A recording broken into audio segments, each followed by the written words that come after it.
He was not a battlefield commander. He did not lead panzer charges across France. He did not stand in foxholes or command from the turret of a tank.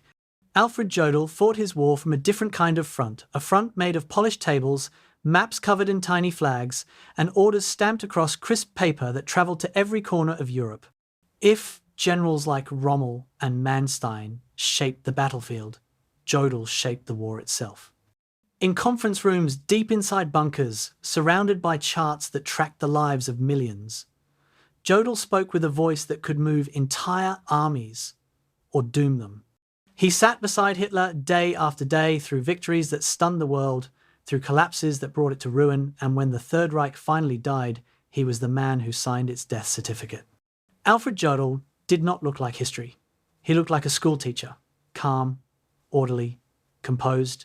He was a staff officer to the core, a believer in structure, planning, and hierarchy.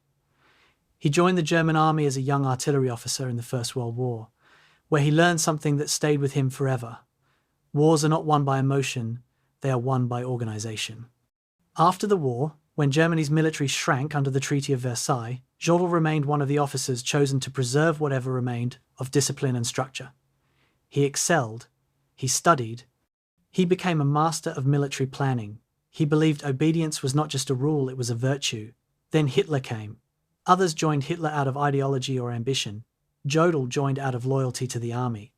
That loyalty, that unquestioning obedience became his greatest strength and his greatest downfall.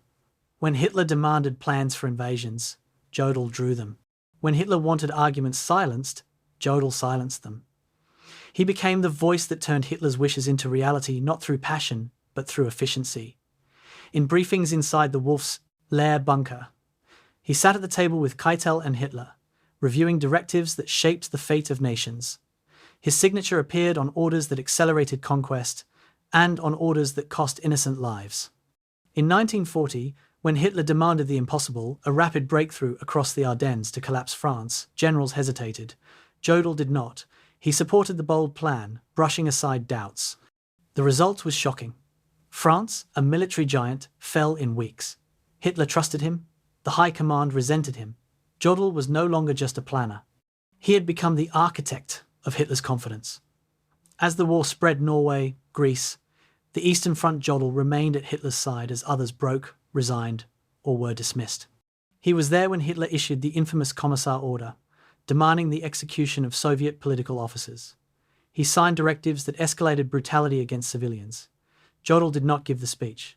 He did not pull the trigger, but his initials, his approval, his silent consent gave those orders their legal power. He convinced himself he was obeying military necessity. History would judge that differently. By 1944 and 45, the war had turned into a funeral march. Cities burned, children were armed, Germany was starving, generals begged Hitler to negotiate. Hitler refused. Jodl stayed. Even as the bunker sunk into madness, shouting fits, delusions, imaginary armies on maps, Jodl remained expressionless, taking notes, drafting orders, carrying out the routine of a collapsing empire. Then came May of 1945. Hitler was dead. Goebbels was dead. The Reich was finished. In a schoolhouse in Reims, France, representatives of the Allied forces waited at long wooden tables under bright lamps. Cigarette smoke drifted in the air. Cameras clicked. Pens were laid neatly in front of each seat. Empty chairs demanded signatures. Alfred Jodl walked into the room. He stood not as a strategist or advisor, but as the man chosen to surrender an empire. Reporters leaned forward. Soldiers watched in stillness. Historians would later write that at that moment, the weight of 12 years of destruction pressed into a single gesture when Jodl leaned over the document and signed the unconditional capitulation of all German forces. One signature ended the deadliest conflict in human history. After the war, at Nuremberg, Jodl insisted he was a soldier, that he only followed orders, that he never killed with his own hands. But the tribunal rejected this. They declared obedience without morality to be complicity. They sentenced him to death. And on an October morning, the man who once moved armies with a pencil met the gallows. His legacy forces us to confront a difficult truth. You do not need to be on the battlefield to destroy lives. Sometimes the most dangerous weapon is a pen. Tonight, we return to the war rooms, to the clatter of typewriters that sent men to die, to the briefings where maps shaped the world, to the moment when one man's neat handwriting became history's final period. This is the entire history of Alfred Jodl, the staff general who helped build a war and the man who signed its surrender. Before we begin, take a moment. Look around your space right now. Are you listening from a couch with a dim lamp on, or lying under blankets while the world outside finally falls quiet? And what time is it for you, late into the night, or early enough that the day hasn't touched you yet? I like imagining these stories reaching someone far away, maybe halfway across the world, sharing this quiet moment with me. And if these deep, slow journeys into the past help you relax, reflect, or drift off to sleep, consider subscribing. It tells me that someone out there values storytelling that doesn't rush, and it keeps me inspired to continue creating more for you. The clock read 2:41 in the morning. Inside a red brick schoolhouse in Reims, France, the air hung thick and still, heavy with cigarette smoke and something else, history pressing down on every man in the room. May 7th, 1945. The war in Europe was ending, but not with thunder. It was ending with the scratch of a fountain pen across paper, with exhausted men in rumpled uniforms watching a German general they'd never heard of sign away everything his nation had fought for. Outside, the streets were silent. Inside, Allied officers stood rigid, their eyes fixed on the German in the long grey coat, who refused to remove it despite the stifling heat. His face revealed nothing, no remorse, no relief, no emotion whatsoever. When he finished signing, he would speak exactly one sentence, then turn and walk out with the same parade ground precision he'd carried into the room, leaving everyone who witnessed it with an unsettling question they couldn't quite articulate. Who was this man, and how had he arrived at this moment? The German general's name was Alfred Jodl, and before this night, most of the Allied officers in the room had never heard it spoken aloud. He wasn't a household name like Rommel or an infamous figure like Himmler.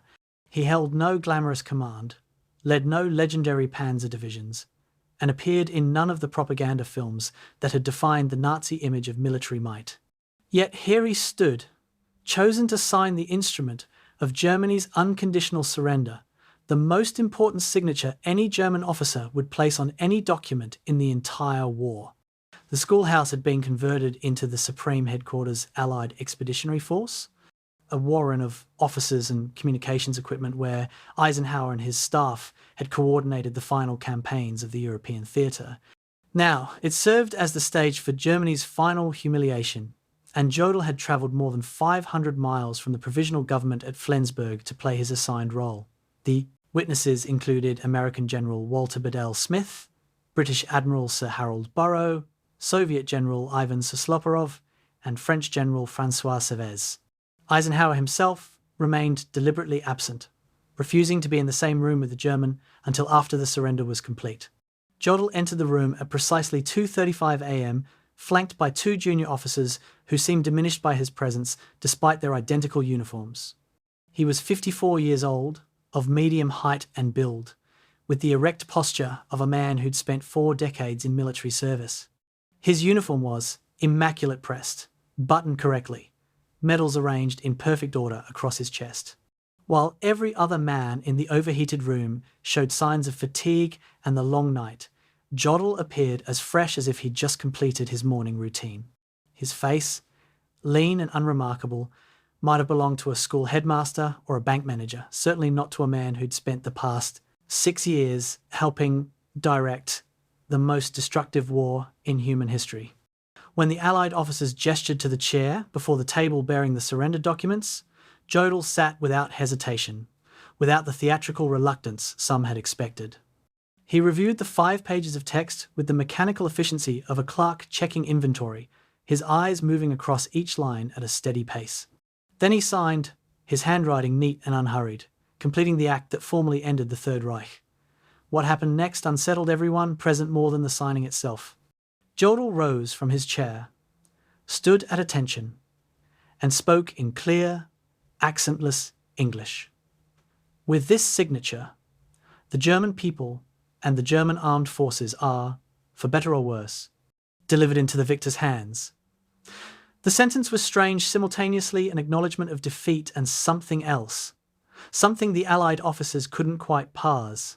For better or worse, implied uncertainty about what would follow, perhaps even a subtle suggestion that the victors might come to regret their victory.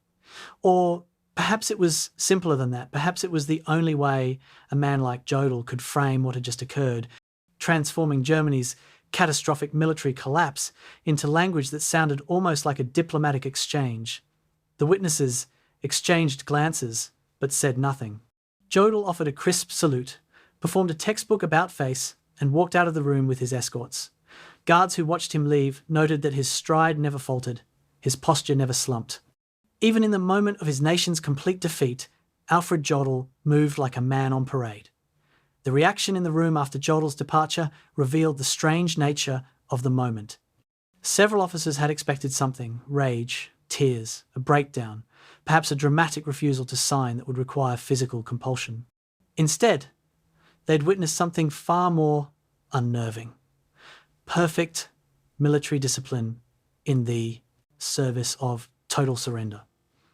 General Bedell Smith, Eisenhower's chief of staff, who'd actually accepted the surrender on Ike's behalf, later wrote that he'd been disturbed by Jodl's composure, calling it the behaviour of a man who believed he'd done nothing wrong. The Soviet representative, General Susloparov, was less diplomatic in his assessment, stating that Jodl had signed like a bank clerk completing a transaction. When Eisenhower was informed that the signing was complete, he finally agreed to meet with the German delegation, though only to verify that they understood the terms. In that brief encounter, Eisenhower asked Jodl directly if he understood that he would be held personally responsible for any violation of the surrender terms. Jodl replied that he understood completely, his tone suggesting that questions of personal responsibility were concepts he'd considered thoroughly. The schoolhouse in Reims would be dismantled and returned to its original purpose within weeks. But that room at 2:41 a.m. on May 7th had witnessed the end of something unprecedented and the beginning of questions about Alfred Jodl that would persist for decades. The document Jodl signed was deceptively simple for something that ended a conflict that had killed more than 60 million people. 5 pages, typed in English, French, Russian, and German, stipulating that all German forces would cease combat operations and surrender unconditionally to the Allied powers. The signature page contained spaces for the German representative, the Allied Supreme Commander's representative, and witnesses from each Allied nation. Jodl signed as Chef des Wehrmachtführungsstabs, Chief of the Operations Staff of the Armed Forces High Command. It was a technical title, bureaucratic in its precision, and it revealed nothing about what the position had actually entailed during the war years. Most people hearing the title would assume it meant logistics, staff work, the unglamorous, machinery that supported the real soldiers in the field. They would be wrong. Jodl's position had placed him at the absolute centre of German military decision-making, present at virtually every major strategic conference, involved in planning every major operation, and responsible for translating Hitler's strategic vision into executable military orders.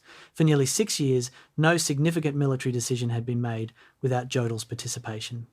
Yet here he was, known to almost no one, signing away the nation he'd served with such meticulous dedication.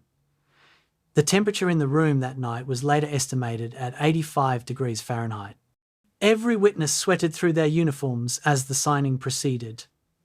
Every witness except Jodl, that is, who appeared completely unaffected by the heat, despite wearing his long coat buttoned to the collar. Later analysis would suggest that this was simply Jodl's standard response to stress, a physical manifestation of the emotional control he'd cultivated over a lifetime of military service. But to the men in that room, watching this German general who seemed immune to discomfort while signing his nation's surrender, it created an impression of something almost mechanical, as if they were witnessing not a human being responding to catastrophe but a machine executing its programming. British observers noted this quality specifically in their reports, one writing that Jodl had the aspect of an automaton, functioning perfectly even as the system it served ceased to exist. The French representative was more succinct. He signed like a man who would do exactly the same thing again if ordered. These observations, made in the immediate aftermath of the surrender, would prove grimly prescient when Jodl's full wartime record came to light. Before leaving Reims, Jodl was informed that he and the other members of the German military leadership would remain under Allied authority for the foreseeable future. This was presented as a mere formality necessary for the orderly transition of power and the implementation of surrender terms. In reality, Allied intelligence officers were already compiling evidence for what would become the Nuremberg trials, and Jodl's name appeared prominently in their preliminary lists of potential defendants. Documents captured in the final weeks of the war had revealed the extent of Wehrmacht involvement in war crimes, and Jodl's signature appeared on many of them.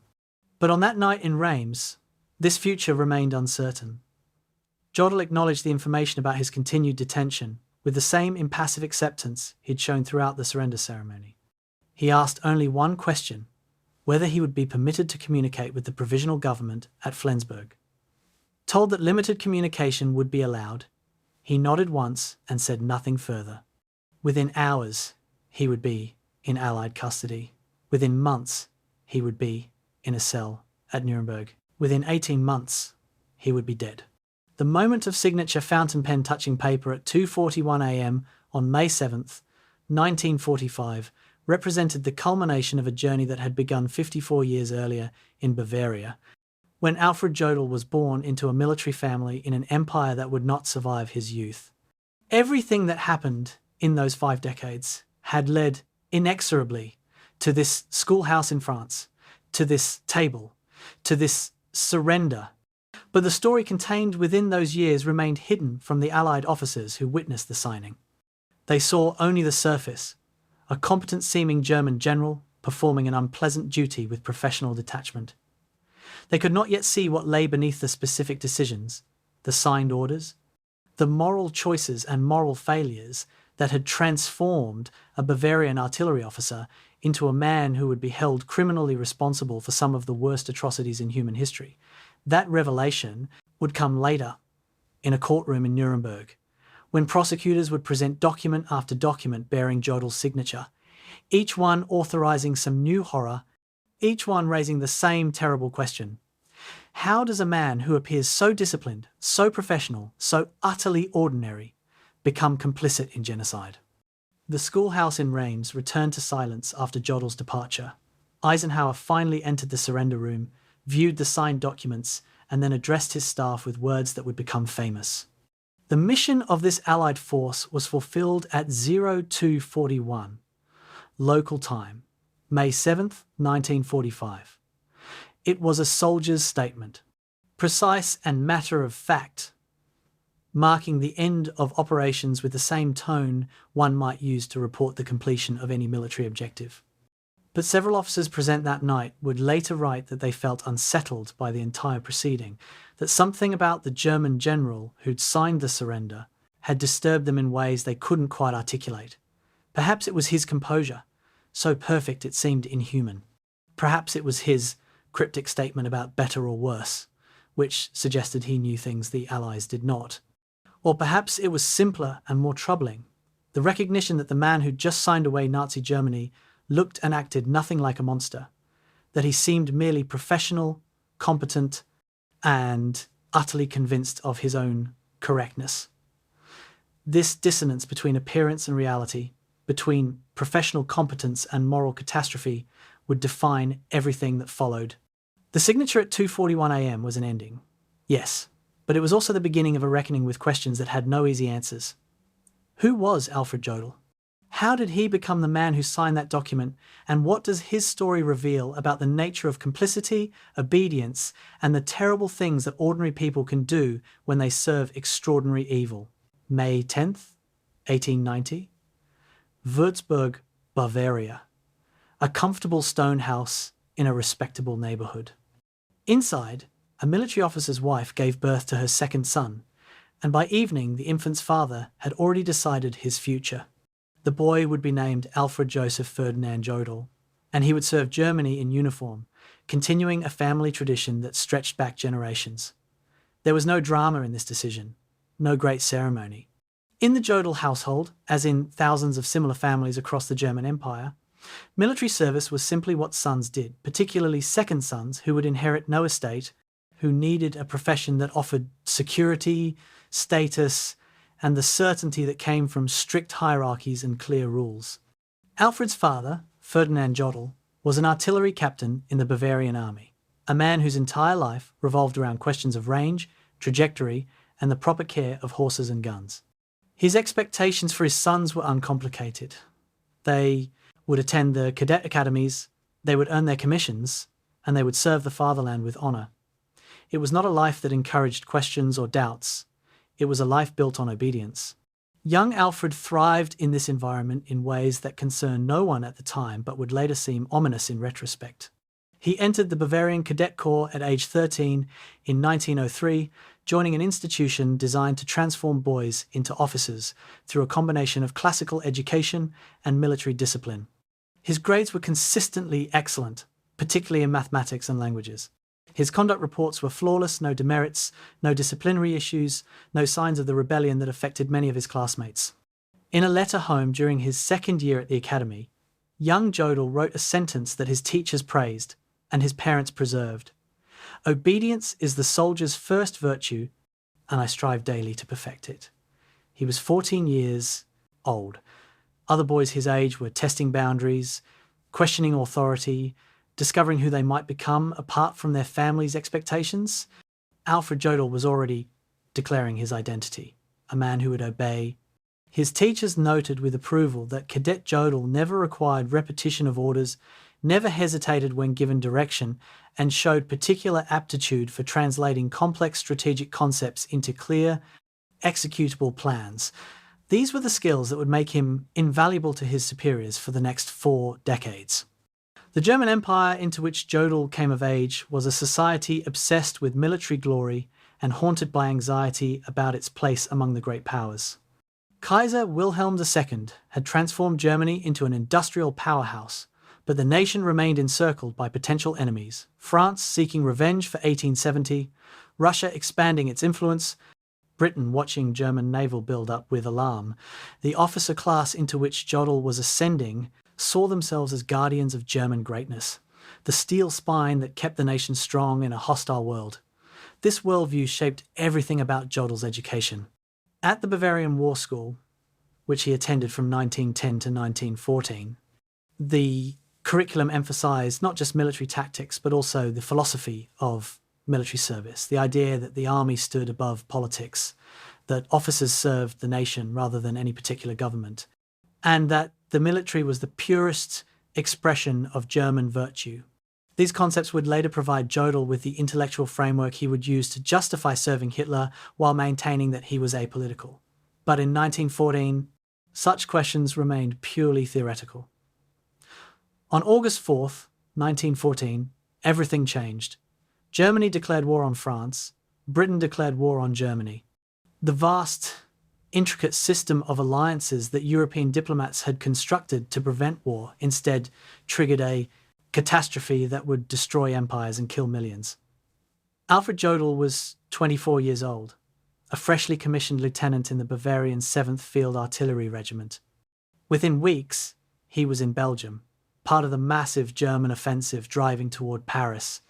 His first experience of combat came near Ypres, where German forces attempted to break through British and French lines in a series of attacks that cost tens of thousands of lives and gained virtually nothing. Jodl's regiment provided artillery support, and the young lieutenant discovered he had a talent for the mathematical precision required to direct artillery fire, calculating angles, adjusting for wind and elevation, transforming abstract numbers into explosions that occurred exactly where intended. His superiors noted his competence. He earned promotion to first lieutenant in 1915. And he learnt lessons about the nature of modern warfare that would shape his thinking forever. The lesson was this: modern war was industrial, mechanical, a vast exercise in logistics and calculation where victory went not to the most heroic but to the most efficient. The romantic ideals of military glory that had filled Jodl's cadet training evaporated in the trenches of the Western Front, replaced by brutal mathematics. How many shells per kilometre of front? How many casualties could be sustained before an attack became untenable? How quickly could reserves be moved by rail to threatened sectors? These were the questions that mattered, and Jodl proved exceptionally skilled at answering them. In 1916, he was wounded a leg injury from shrapnel during a French counterattack near Verdun. He spent 3 months recovering, returned to duty, and was wounded again in 1918, this time from gas exposure during the desperate German offensives of that spring.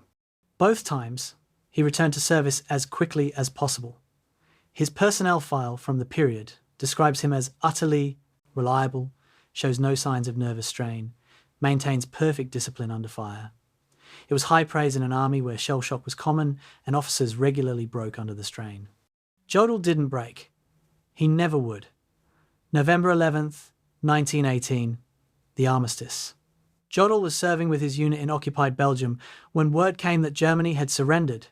For the rest of his life, he would describe this moment as the formative shock of his existence, not because Germany lost, but because of how the loss was framed. The German army had not been defeated in the field, or so Jodl and thousands of officers like him believed. They had retreated in good order. They still held defensive positions. The empire had collapsed behind them, revolution in Berlin, the Kaiser fleeing to Holland, socialist councils declaring a republic, but the army remained intact. This gave birth to the stab-in-the-back legend, the belief that Germany's military had been betrayed by politicians and revolutionaries at home. It was a myth, and a dangerous one. The German military was exhausted, its spring offensives had failed, and the entry of American forces meant defeat was inevitable. But Jodl never accepted this reality. In his journal from November 1918, he wrote, "We were undefeated in the field. This surrender is a crime against the army and the nation." It was an extraordinary statement from a man who'd spent 4 years watching Germany's strategic position steadily deteriorate, but it reflected a mindset that would define the interwar German military. We didn't lose, we were betrayed. The Treaty of Versailles devastated the German military. The victorious Allies reduced Germany's army to 100,000 men, banned conscription, prohibited Germany from possessing tanks or aircraft, and limited the navy to a handful of coastal defence vessels. Entire branches of the military disappeared overnight. The General Staff, the institution that had planned and coordinated German military operations, was formally abolished. Hundreds of thousands of officers faced discharge, returning to a civilian life that many found incomprehensible after years of military service. But some officers were retained, chosen for the Reichswehr, the new, tiny German military permitted under Versailles. Alfred Jodl, now Captain Jodl, was among the chosen. His selection reflected his competence, his clean record, and his value as a staff officer skilled in operations and planning. In 1919, he signed the Reichswehr loyalty oath, swearing to serve the new German Republic. It was an oath to a democratic government, to the very politicians whom Jodl and his fellow officers blamed for Germany's defeat.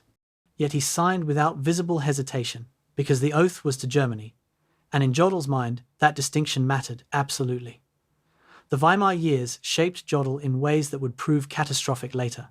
He married in 1913, before the war, to Louise von Bender, a woman from a respectable Catholic family in Munich. They had no children, and Louise remained a conventional officer's wife, supportive, devout, and content to let her husband's career define their life together. Jodl's career progressed steadily, despite the Reichswehr's tiny size.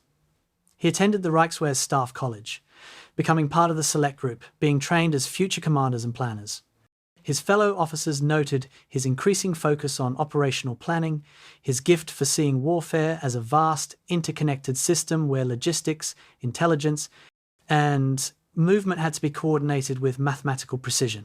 He was not an inspiring leader of men in the traditional sense. He never commanded troops in combat during the interwar period, never cultivated the common touch that made some officers beloved by their soldiers. Instead, he became the kind of officer that armies need but rarely celebrate.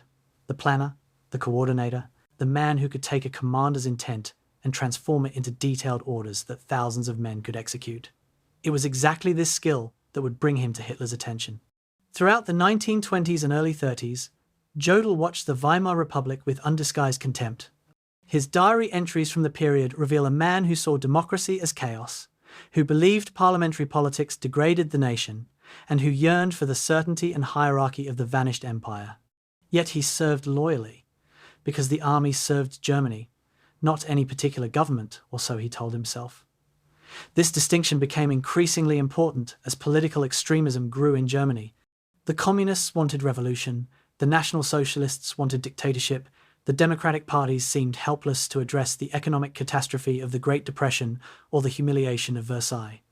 Jodl's politics, insofar as he acknowledged having any centered on a single.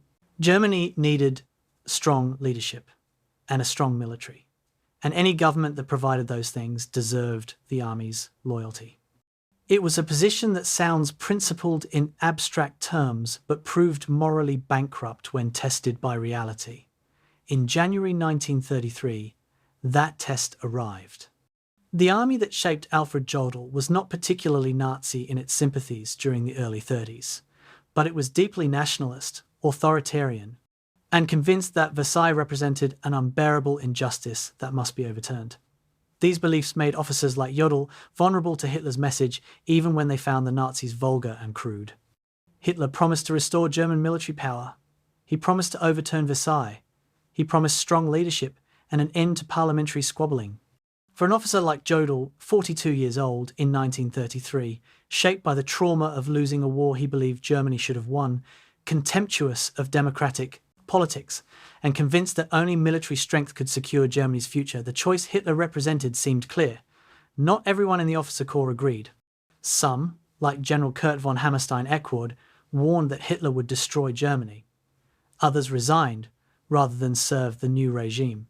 But Jodl, the man who had written at age 14 that obedience is the soldier's first virtue, had already made his decision long before Hitler became Chancellor. He would serve Germany. And in January 1933, serving Germany meant serving whoever held power in Berlin. This choice, made with no apparent internal conflict, would lead directly to the schoolhouse in Reims 12 years later. But that reckoning remained in the future, and Colonel Alfred Jodl had work to do. January 30th, 1933, the phone rang in the Bendler block, the massive stone building in Berlin that housed Germany's military headquarters. Colonel Alfred Jodl, working late, in his office at the operations department, lifted the receiver and listened as a colleague delivered news that would transform Germany and the world. Adolf Hitler had been appointed Chancellor. The call lasted perhaps 90 seconds. Jodl thanked the caller, hung up, and returned to the operations plan he'd been reviewing. Later, when people tried to understand how men like Jodl had accommodated themselves to Nazi rule, they would search for dramatic moments of conversion, for signs that these officers had been secretly drawn to Hitler's ideology all along. But for Jodl, there was no conversion and no drama. Hitler was simply the new Chancellor, the latest politician to occupy the office, and the army's duty remained unchanged regardless of who held political power. Or so Jodl told himself that evening, as he worked in his office while Berlin erupted in torchlight parades celebrating the Nazi seizure of power. The German officer corps in January 1933 was divided in its response to Hitler, but the division was not as sharp as later mythology would suggest. A minority actively welcomed the Nazis, seeing in Hitler a leader who would restore German military glory and overturn the despised Treaty of Versailles. Another minority was genuinely alarmed, recognizing that Hitler represented something dangerous and unprecedented. But the majority men, like Jodl, occupied an ambiguous middle ground, neither enthusiastic nor openly hostile, convinced that the army could work with any civilian government while maintaining its own institutional integrity and political neutrality. This position, which seemed prudent to men who prided themselves on being apolitical professionals, was actually a catastrophic moral evasion.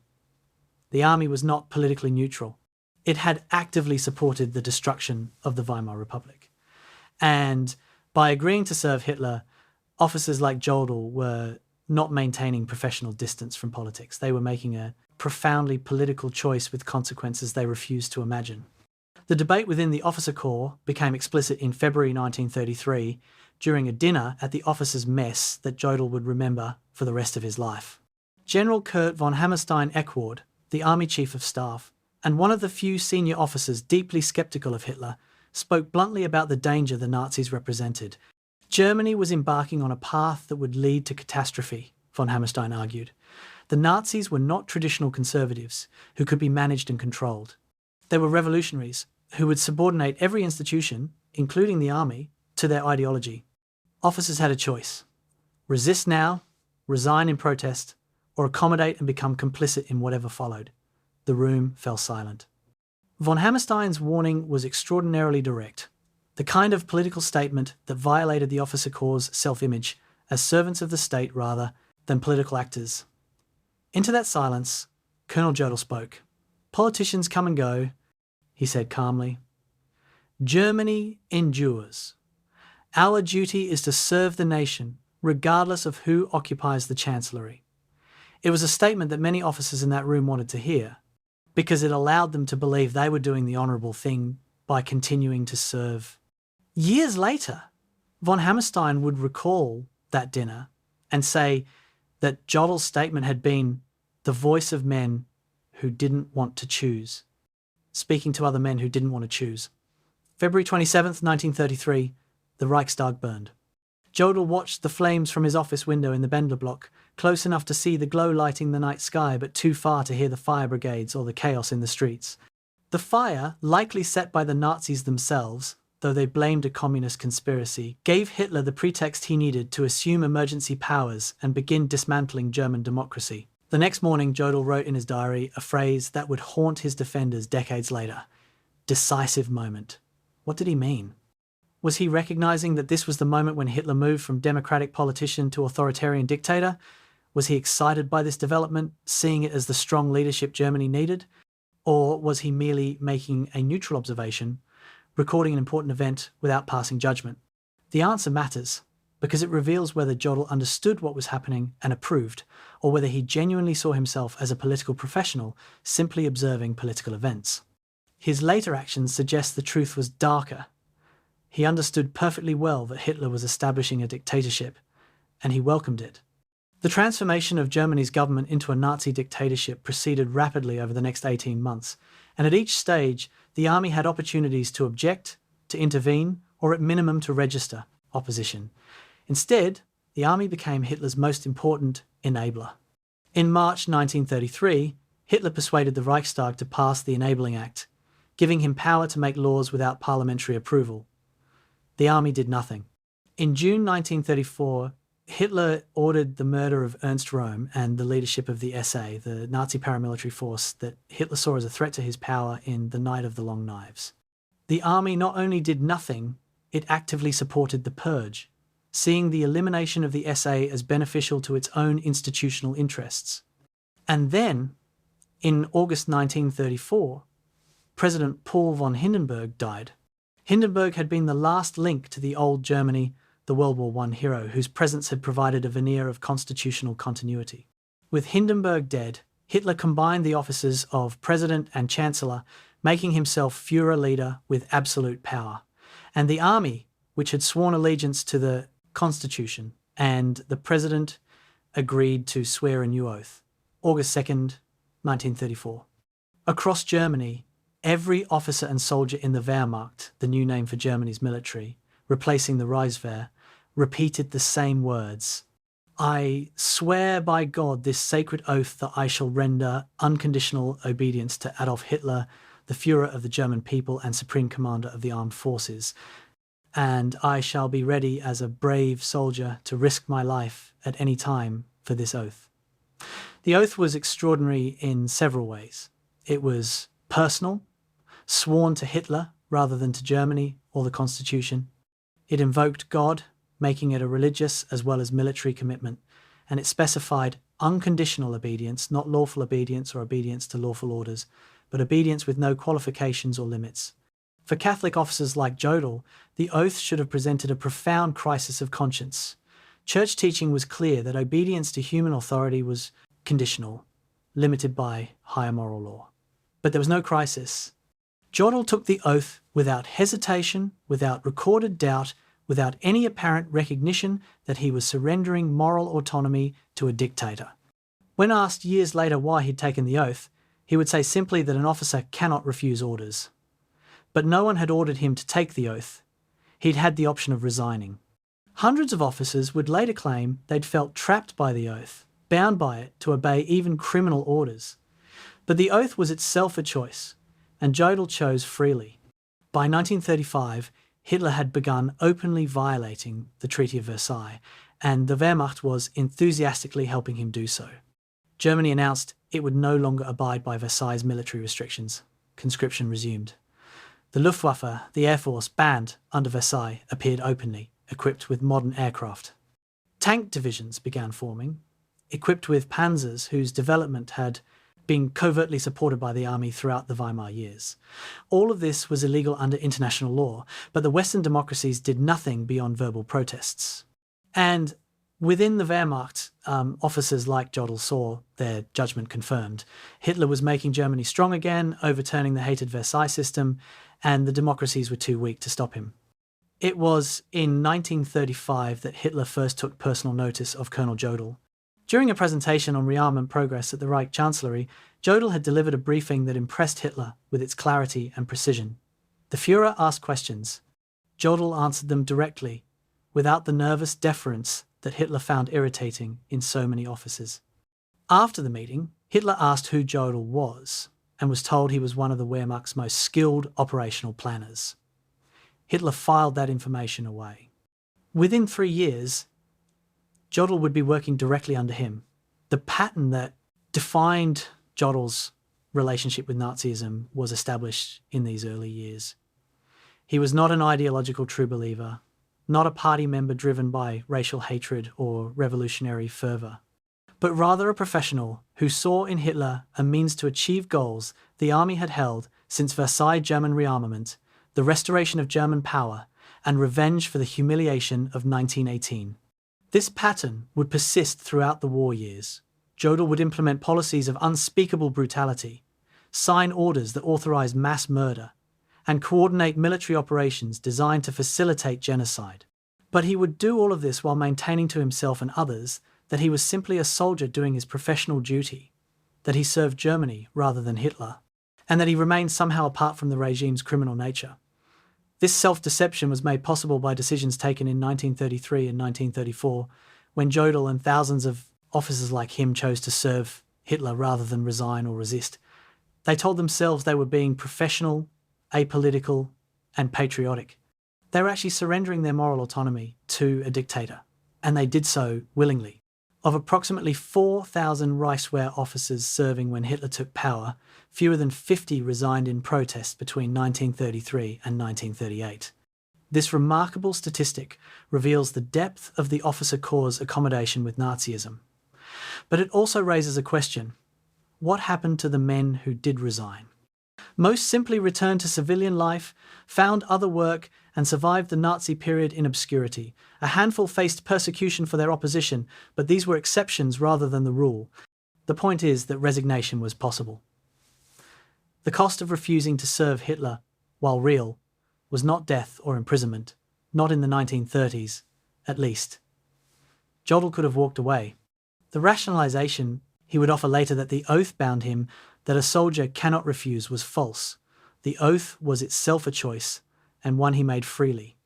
Understanding this is essential to understanding what would follow. Jodl was not forced into complicity. He was not deceived about Hitler's nature. He chose to serve, and he chose at a moment when that choice was still truly his to make. By the time he might have recognized the catastrophic consequences of that choice, it was far too late to turn back. The Catholic Church's role in Jodl's decision to serve Hitler cannot be ignored. In July 1933, Pope Pius XI signed the Reichskonkordat, a treaty between the Vatican and Nazi Germany that regulated the Church's status in the new state. For Catholic officers like Jodl, the Concordat seemed to legitimize Hitler's government.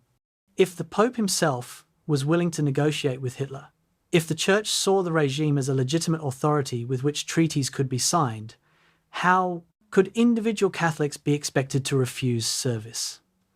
This reasoning was theologically dubious. The Concordat was a pragmatic diplomatic arrangement, not a moral endorsement of Nazism, but it provided cover for men who wanted to serve without admitting they were making a moral compromise. Jodl would attend Mass when possible throughout his military career, keep religious symbols in his office, and consider himself a faithful Catholic. But he never reconciled his faith with his service to Hitler, never appeared to recognize any contradiction between Catholic teaching and the orders he would sign. This compartmentalization, the ability to separate religious belief from professional action, was essential to Jodl's self-conception as an honorable man. It was also a form of moral blindness that would enable him to participate in atrocities while maintaining a clear conscience. By 1938, Colonel Alfred Jodl had become General Alfred Jodl, promoted to Major General, and appointed Chief of the National Defence Section in the Wehrmacht High Command, the OKW, or Oberkommando der Wehrmacht. It was a position of enormous influence, placing Jodl at the centre of military planning and bringing him into regular contact with Hitler. The Führer's military conferences became part of Jodl's daily routine.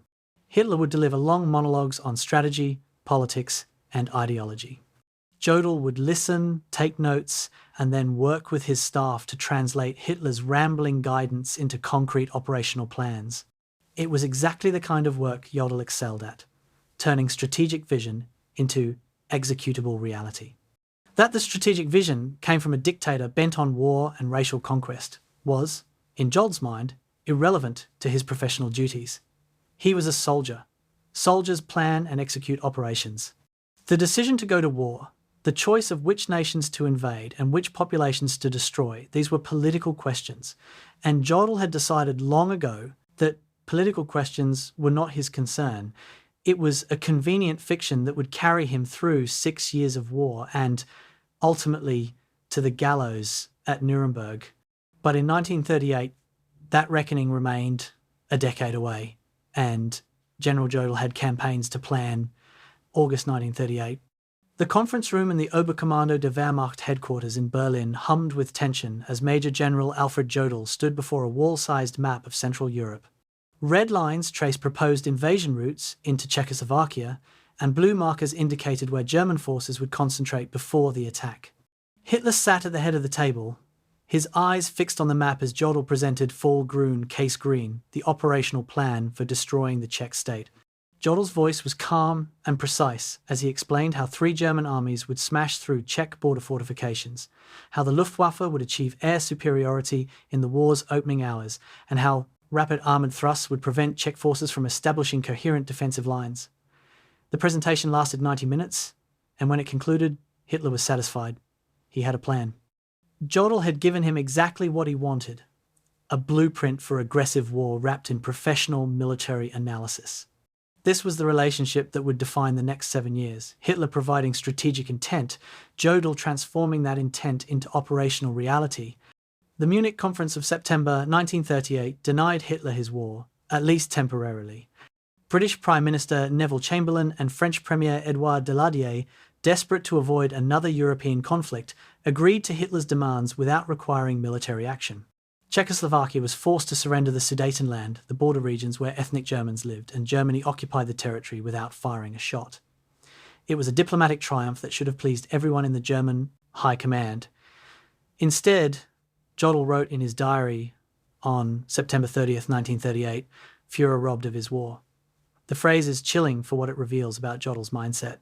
He was disappointed that diplomacy had prevented war. He saw military conflict not as a last resort to be avoided if possible, but as an opportunity that had been unfairly taken away. And he used the word robbed, suggesting that Hitler, and by extension Germany, had been cheated of something rightfully theirs. This was not the thinking of a man who served reluctantly or who hoped to moderate Hitler's aggressive impulses. This was the thinking of a man who shared Hitler's goals and was eager to help achieve them through military force. Vollgrün was never executed as planned, but the work Jodl had invested in it was not wasted. The planning methodology, the coordination mechanisms, and the operational concepts he'd developed for the Czech invasion became templates for what followed. By early 1939, Jodl's office in the OKW was planning multiple contingencies, potential invasions of Poland, Denmark, Norway, France, and the Low Countries. Each plan was given a code name and developed in meticulous detail. Jodl's staff grew as the pace of planning accelerated. He developed a working style that his subordinates found demanding but effective. He insisted on clarity, precision, and logical rigour in every document his office produced. Vague proposals were sent back for revision. Operational plans had to address logistics, communications, command relationships, and contingencies for when things went wrong. Under Jodl's direction, the OKW became an efficient machine for planning aggressive war. Hitler provided the what which countries to invade, which strategic objectives to pursue. Jodl provided the how, the detailed operational planning that made Hitler's strategic visions executable. April 9, 1940.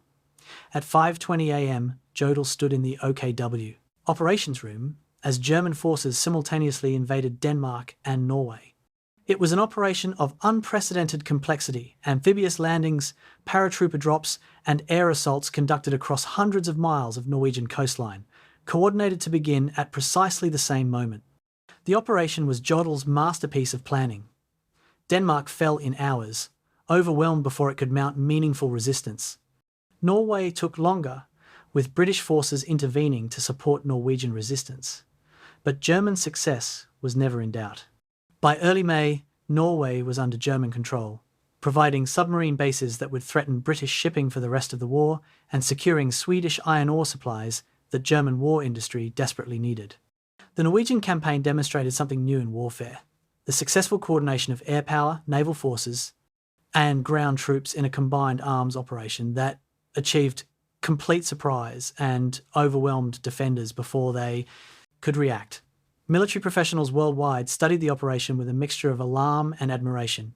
And in Berlin, Hitler had learnt an important lesson. Alfred Jodl could make the impossible possible. The invasion of France, Fall Gelb, Case Yellow, began on May 10, 1940, at dawn.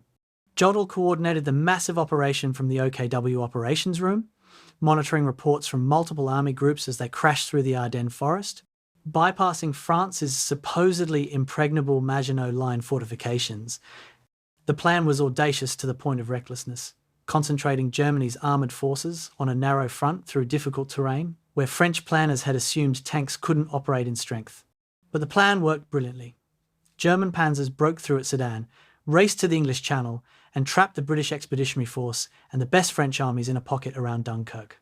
France, which had fought Germany to a stalemate for 4 years in World War I, was defeated in 6 weeks. It was the most stunning military victory in modern European history, and it made Hitler appear to be a strategic genius who had succeeded where the Kaiser's generals had failed. But the victory also had another effect. It convinced Hitler that his strategic intuition was infallible and that professional military advice could be disregarded when it conflicted with his vision. This conviction would lead to catastrophic decisions later. For now, though, in the summer of 1940, Hitler and Germany seemed unstoppable. June 21st, 1940. Compiègne Forest, France. Jodl stood among the German delegation as French representatives arrived to sign the armistice that would take France out of the war. The location had been chosen deliberately. The same forest clearing where Germany had signed the armistice of November 1918. The same railway carriage that had been used for Germany's surrender had been retrieved from a museum and placed on the exact spot where it had stood 22 years earlier. Hitler was staging an elaborate act of revenge, symbolically erasing the humiliation of 1918 by imposing identical humiliation on France.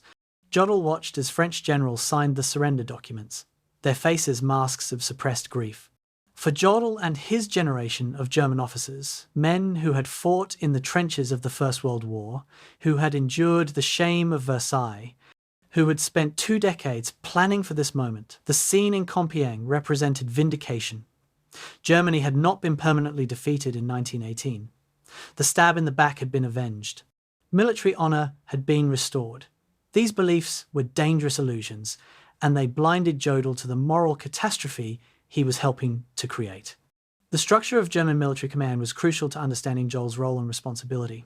The Wehrmacht High Command, OKW, had been created in 1938 as Hitler's personal military staff, separate from the older general staff of the army. Field Marshal Wilhelm Keitel was named chief of the OKW, though everyone understood that Keitel was essentially Hitler's chief clerk, a man who rarely challenged or questioned the Führer's decisions. Jodl, as chief of the OKW operations staff, held the position with real power and responsibility. While Keitel transmitted Hitler's orders, Jodl helped create them, translating Hitler's strategic concepts into detailed directives that field commanders would execute. This meant Jodl was present at virtually every major strategic conference, that he helped draft virtually every major operational order, and that he bore direct responsibility for the Wehrmacht's conduct of the war. His position made him indispensable to Hitler and also made him criminally liable for Wehrmacht war crimes, because his signature appeared on many of the orders that authorized or enabled those crimes. Between 1938 and 1940, Jodl's office produced 87 major operational directives, comprehensive documents that governed how German military forces would conduct specific campaigns or operations. These directives covered everything from the invasion of Poland to operations in North Africa, from anti-partisan warfare in occupied territories to instructions for naval operations in the Atlantic. Each directive bore Jodl's organizational stamp: clear objectives, detailed timelines, explicit command relationships, and careful attention to logistics and sustainment. They were professional documents, the work of a skilled military planner who understood modern warfare's complexity. They were also the instruments through which Hitler's aggressive war was waged, and many of them contained provisions that violated international law and the customs of war. But in 1940, those violations remained mostly hidden, obscured by Germany's stunning military successes. The question of how the victories were achieved, what crimes were being committed in the conquered territories, what atrocities were being authorized by the operational directives Jodl signed would only become clear later, when prosecutors at Nuremberg assembled the documentary record that would seal his fate. Jodl's promotion trajectory during this period reflected his growing importance to Hitler's war machine. He entered 1938 as a major general, a respectable but not exalted rank. By 1940, after the victories in Poland, Denmark, Norway and France, he'd been promoted to lieutenant general. 4 years later, in January 1944, he would reach the rank of General of Artillery, a full 4-star general among the highest-ranking officers in the Wehrmacht. These promotions were not merely honorific. Each reflected Hitler's increasing reliance on Jodl's planning abilities and his trust in Jodl's loyalty. Other generals might question or object. Field commanders might complain that their operational plans were unrealistic. But Jodl would take Hitler's guidance, no matter how vague or contradictory, and produce workable plans. He was the perfect staff officer for a dictator. Competent, loyal, and apparently unburdened by moral qualms about the objectives he was told to achieve. The relationship between Hitler and Jodl during this period was complex but functional. Hitler held military conferences twice or sometimes 3 times daily, marathon sessions that could last several hours. Jodl would present the current military situation using large maps, explaining where German forces were engaged, what successes or setbacks had occurred, and what decisions needed to be made. Hitler would question, challenge, and often launch into long monologues about history, strategy, or his contempt for various enemies. Jodl learned to navigate these sessions to present information in ways that would lead Hitler toward sensible decisions while avoiding direct confrontation that might trigger one of Hitler's legendary rages. Keitel, sitting beside Jodl at these conferences, would typically nod along with whatever Hitler said, earning him the contemptuous nickname Laketel, the nodding donkey. Jodl was different. He would argue when he thought Hitler was making strategic mistakes, though he always framed his arguments in military rather than moral terms. This willingness to occasionally push back gave Jodl credibility with Hitler and made him more useful than a pure yes-man would have been. But it also established a pattern that would prove important later. Jodl would challenge Hitler on questions of military effectiveness, but never on questions of military ethics or legality. He would argue about whether an operation could succeed, but never about whether it should be attempted. This distinction defined his complicity.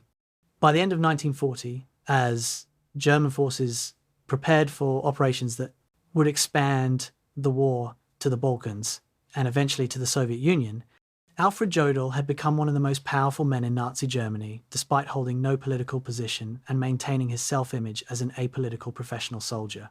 He saw himself as serving Germany rather than Hitler, executing military operations rather than implementing Nazi ideology, maintaining professional standards in a regime that respected no standards. These distinctions were meaningless in practice. The operations he planned enabled Nazi conquest and occupation. The directives he signed created the framework for occupation policies that would kill millions. His professional competence made Hitler's war possible. And he did this work willingly, efficiently, and with no apparent recognition that military professionalism in the service of evil is not professionalism at all, it is complicity.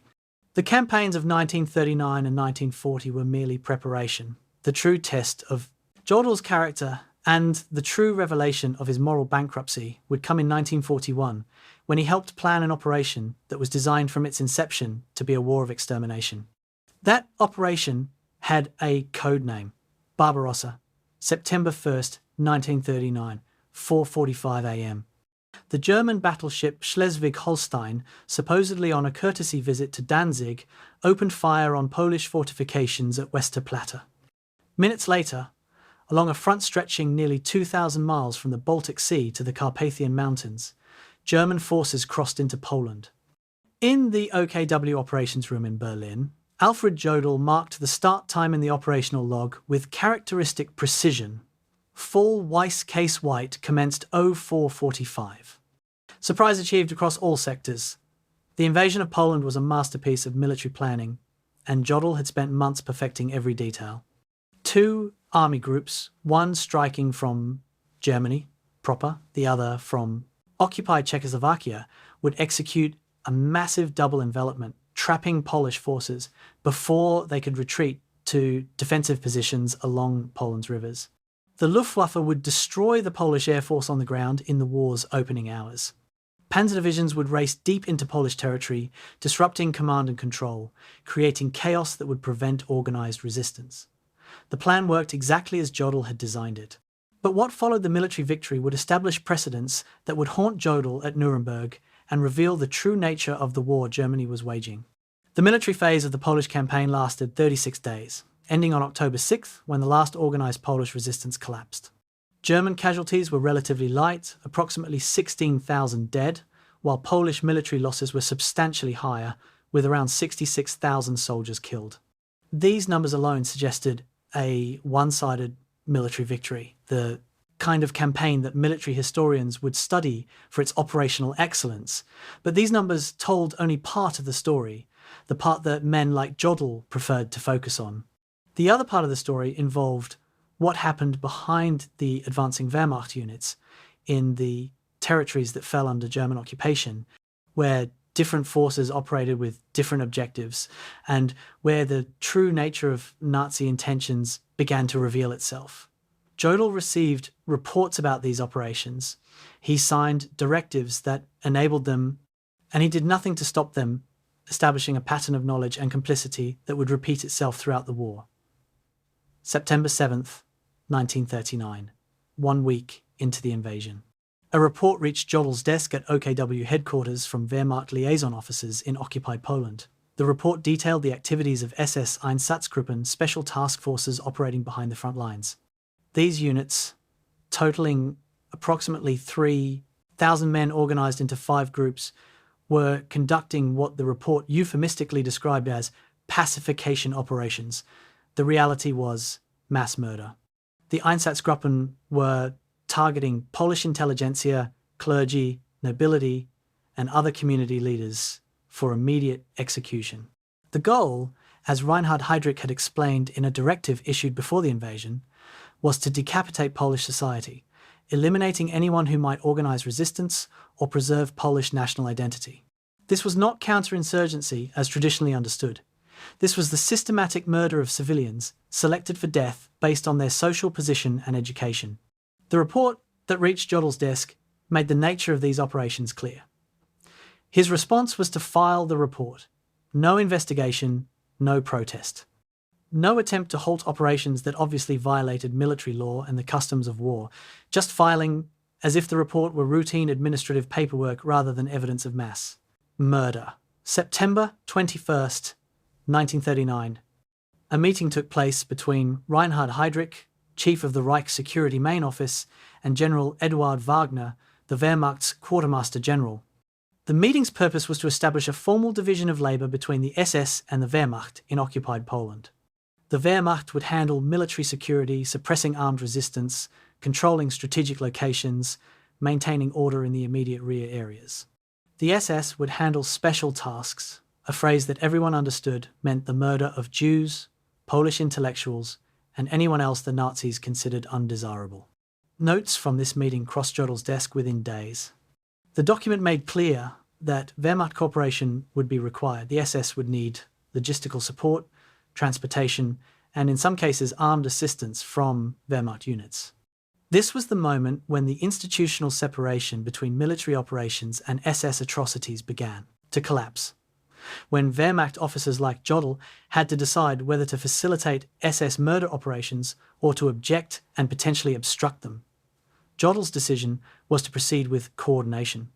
The special tasks would continue, the Wehrmacht would provide necessary support, and Jodl's signature would appear on directives, making this cooperation official policy. October 1939. General Johannes Blaskowitz, commander of German forces in occupied Poland, could no longer remain silent about what he was witnessing. Blaskowitz was a traditional Prussian officer, a man from the same professional military culture that had shaped Jodl.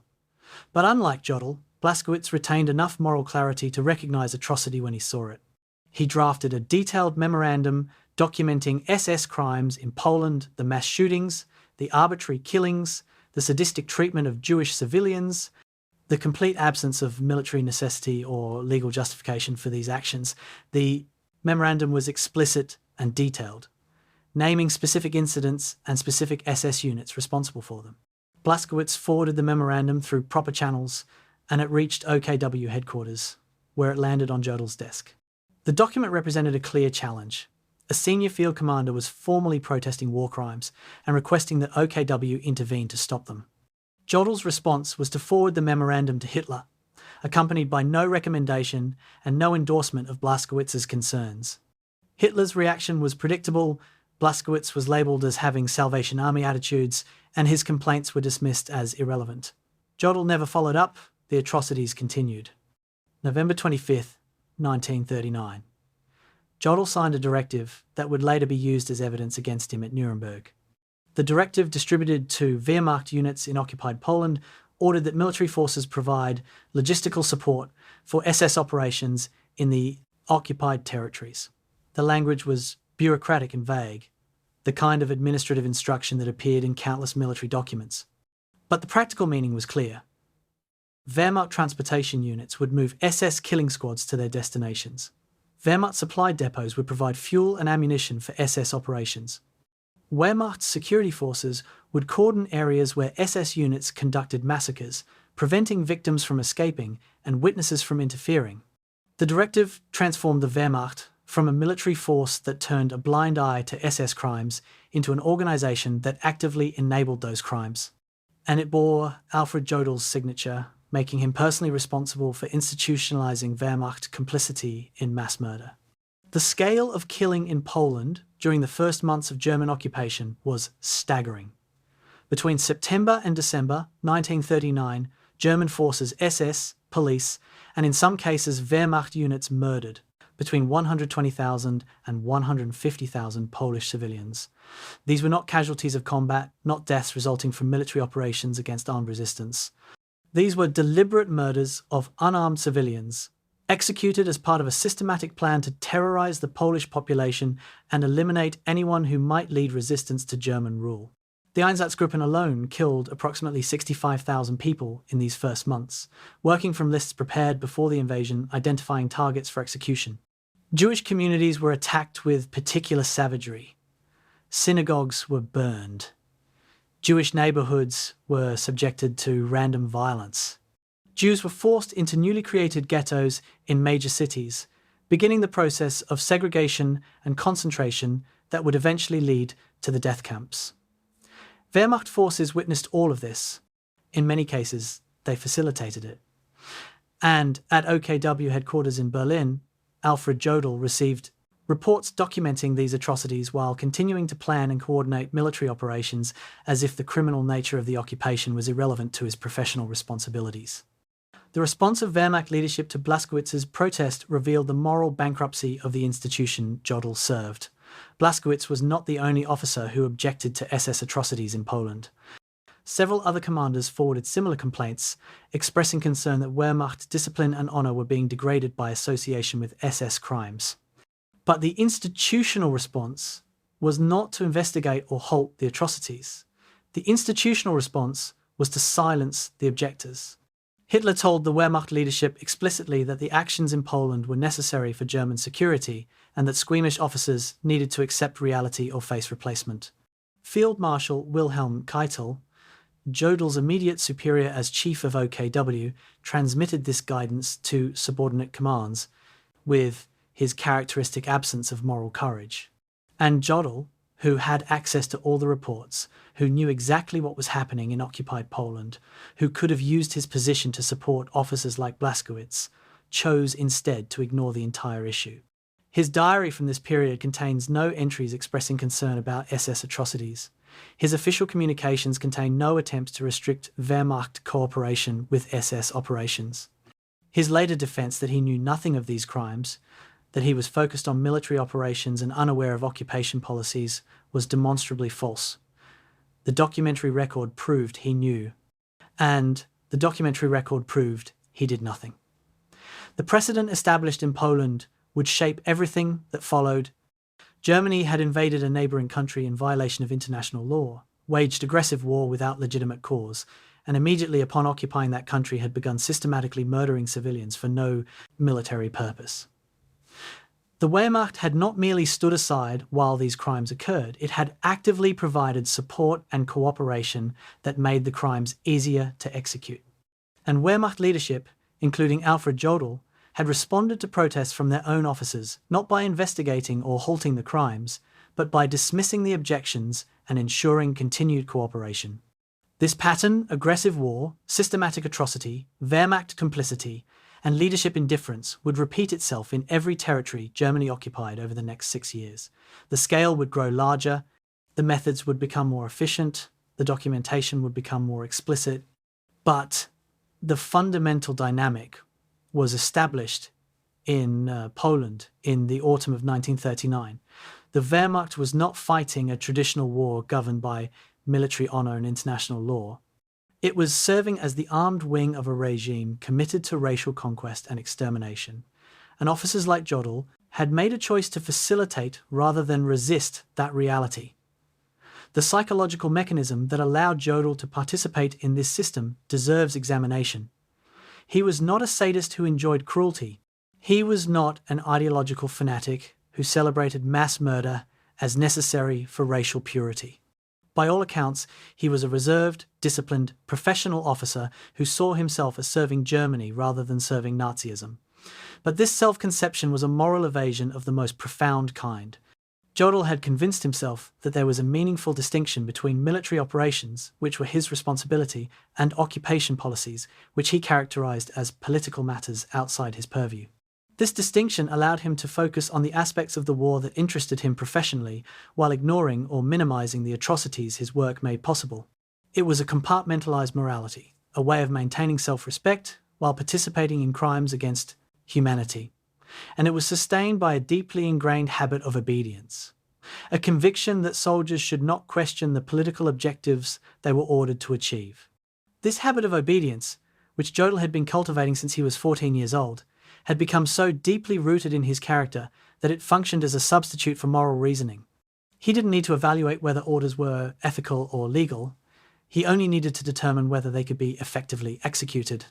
This mindset would carry him through 6 years of war, through every escalation of atrocity, all the way to the schoolhouse in Reims, where he signed Germany's surrender with the same mechanical efficiency he'd brought to every task throughout his career. By the end of 1939, as German forces consolidated their control over occupied Poland and began planning for operations in Western Europe, Alfred Jodl had crossed a threshold from which there was no return. He had received clear evidence that Wehrmacht operations were being coordinated with SS atrocities. He had signed directives that institutionalized Wehrmacht support for those atrocities. He had chosen to ignore protests from fellow officers who still possessed enough moral courage to object. These were not mistakes made in the heat of combat, not errors of judgment under pressure. These were deliberate choices made by a man sitting in an office in Berlin, reviewing documents, making decisions, and signing orders that he knew would result in mass murder.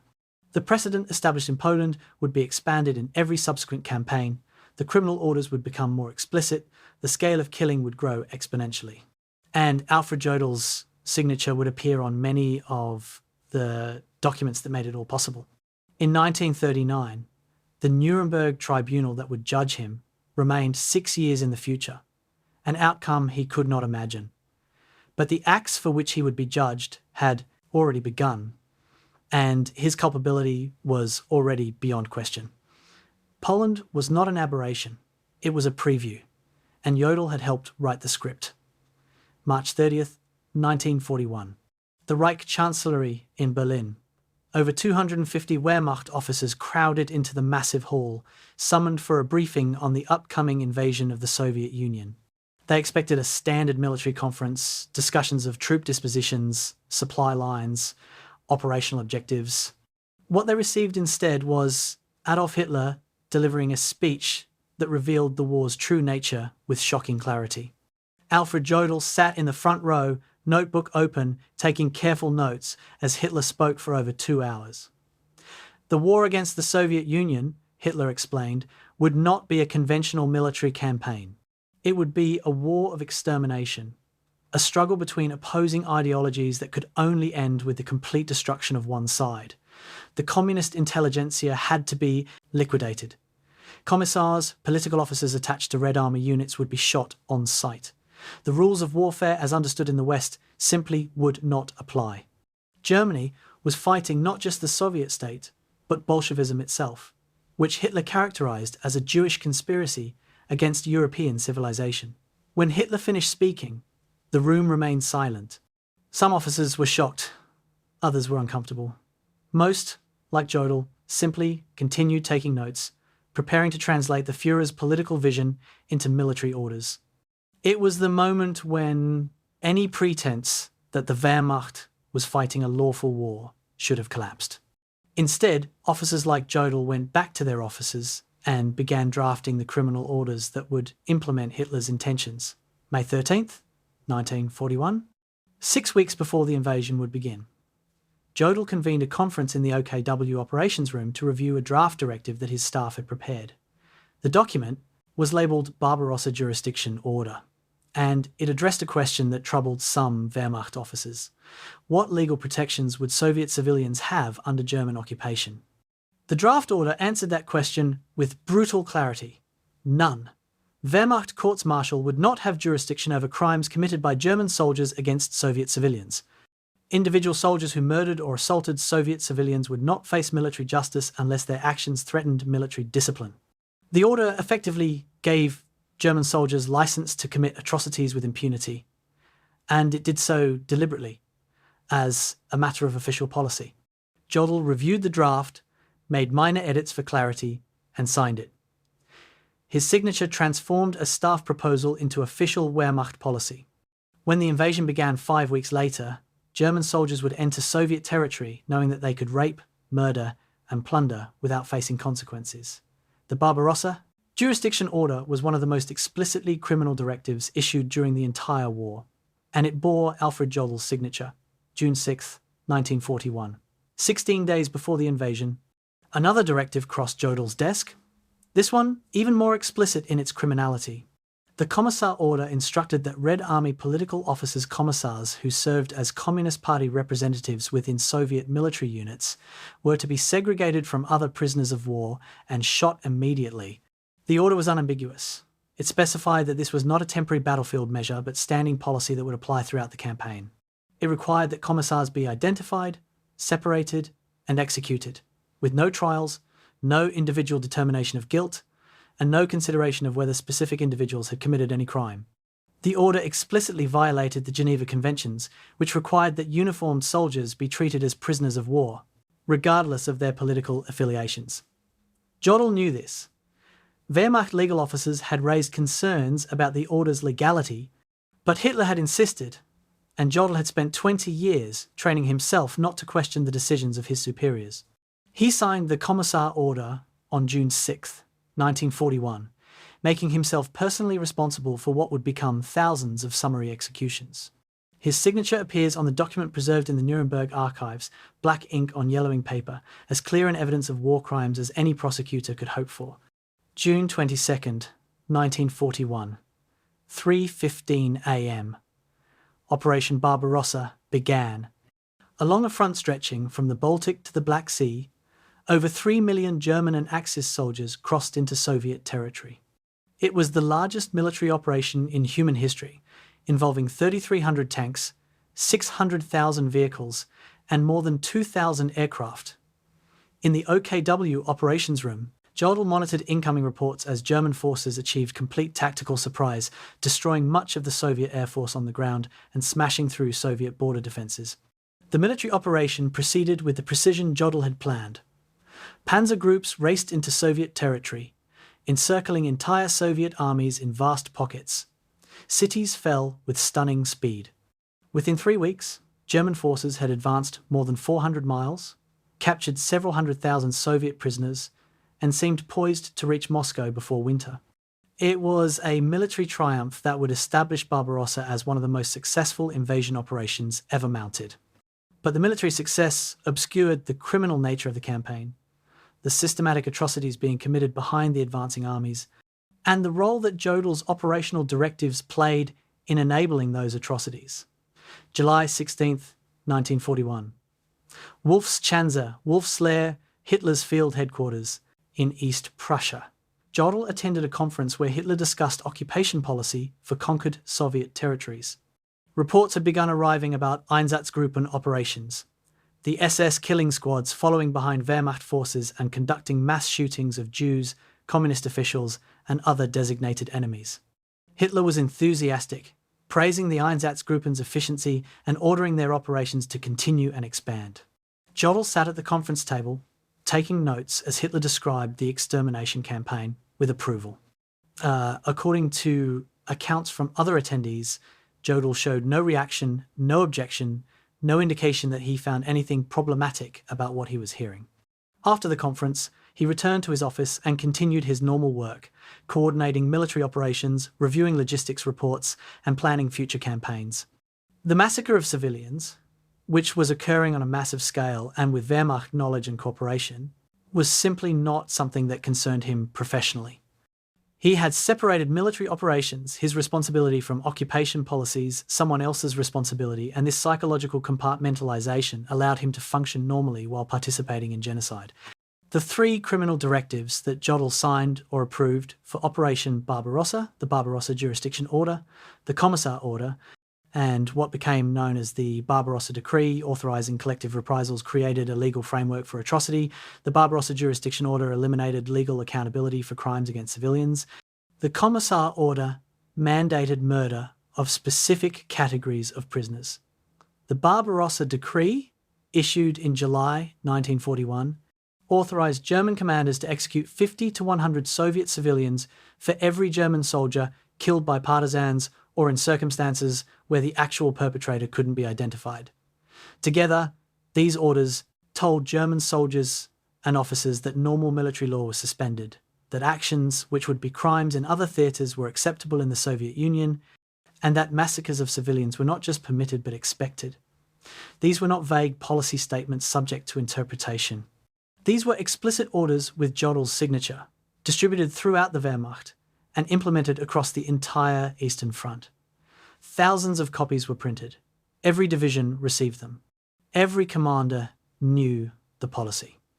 And when prosecutors at Nuremberg presented these documents as evidence, Jodl could not deny his responsibility. His signature was right there, clear and undeniable. The scale of Operation Barbarossa was unprecedented in military history. Germany deployed roughly 3.8 million soldiers, representing nearly 80% of Wehrmacht ground forces. The invasion front stretched 1,800 miles. The operational objective to destroy the Soviet Union as a functioning state within a single campaign season was impossibly ambitious, but the initial results seemed to justify Hitler's confidence and Jodl's planning. In the war's first 6 months, German forces captured approximately 2.8 million.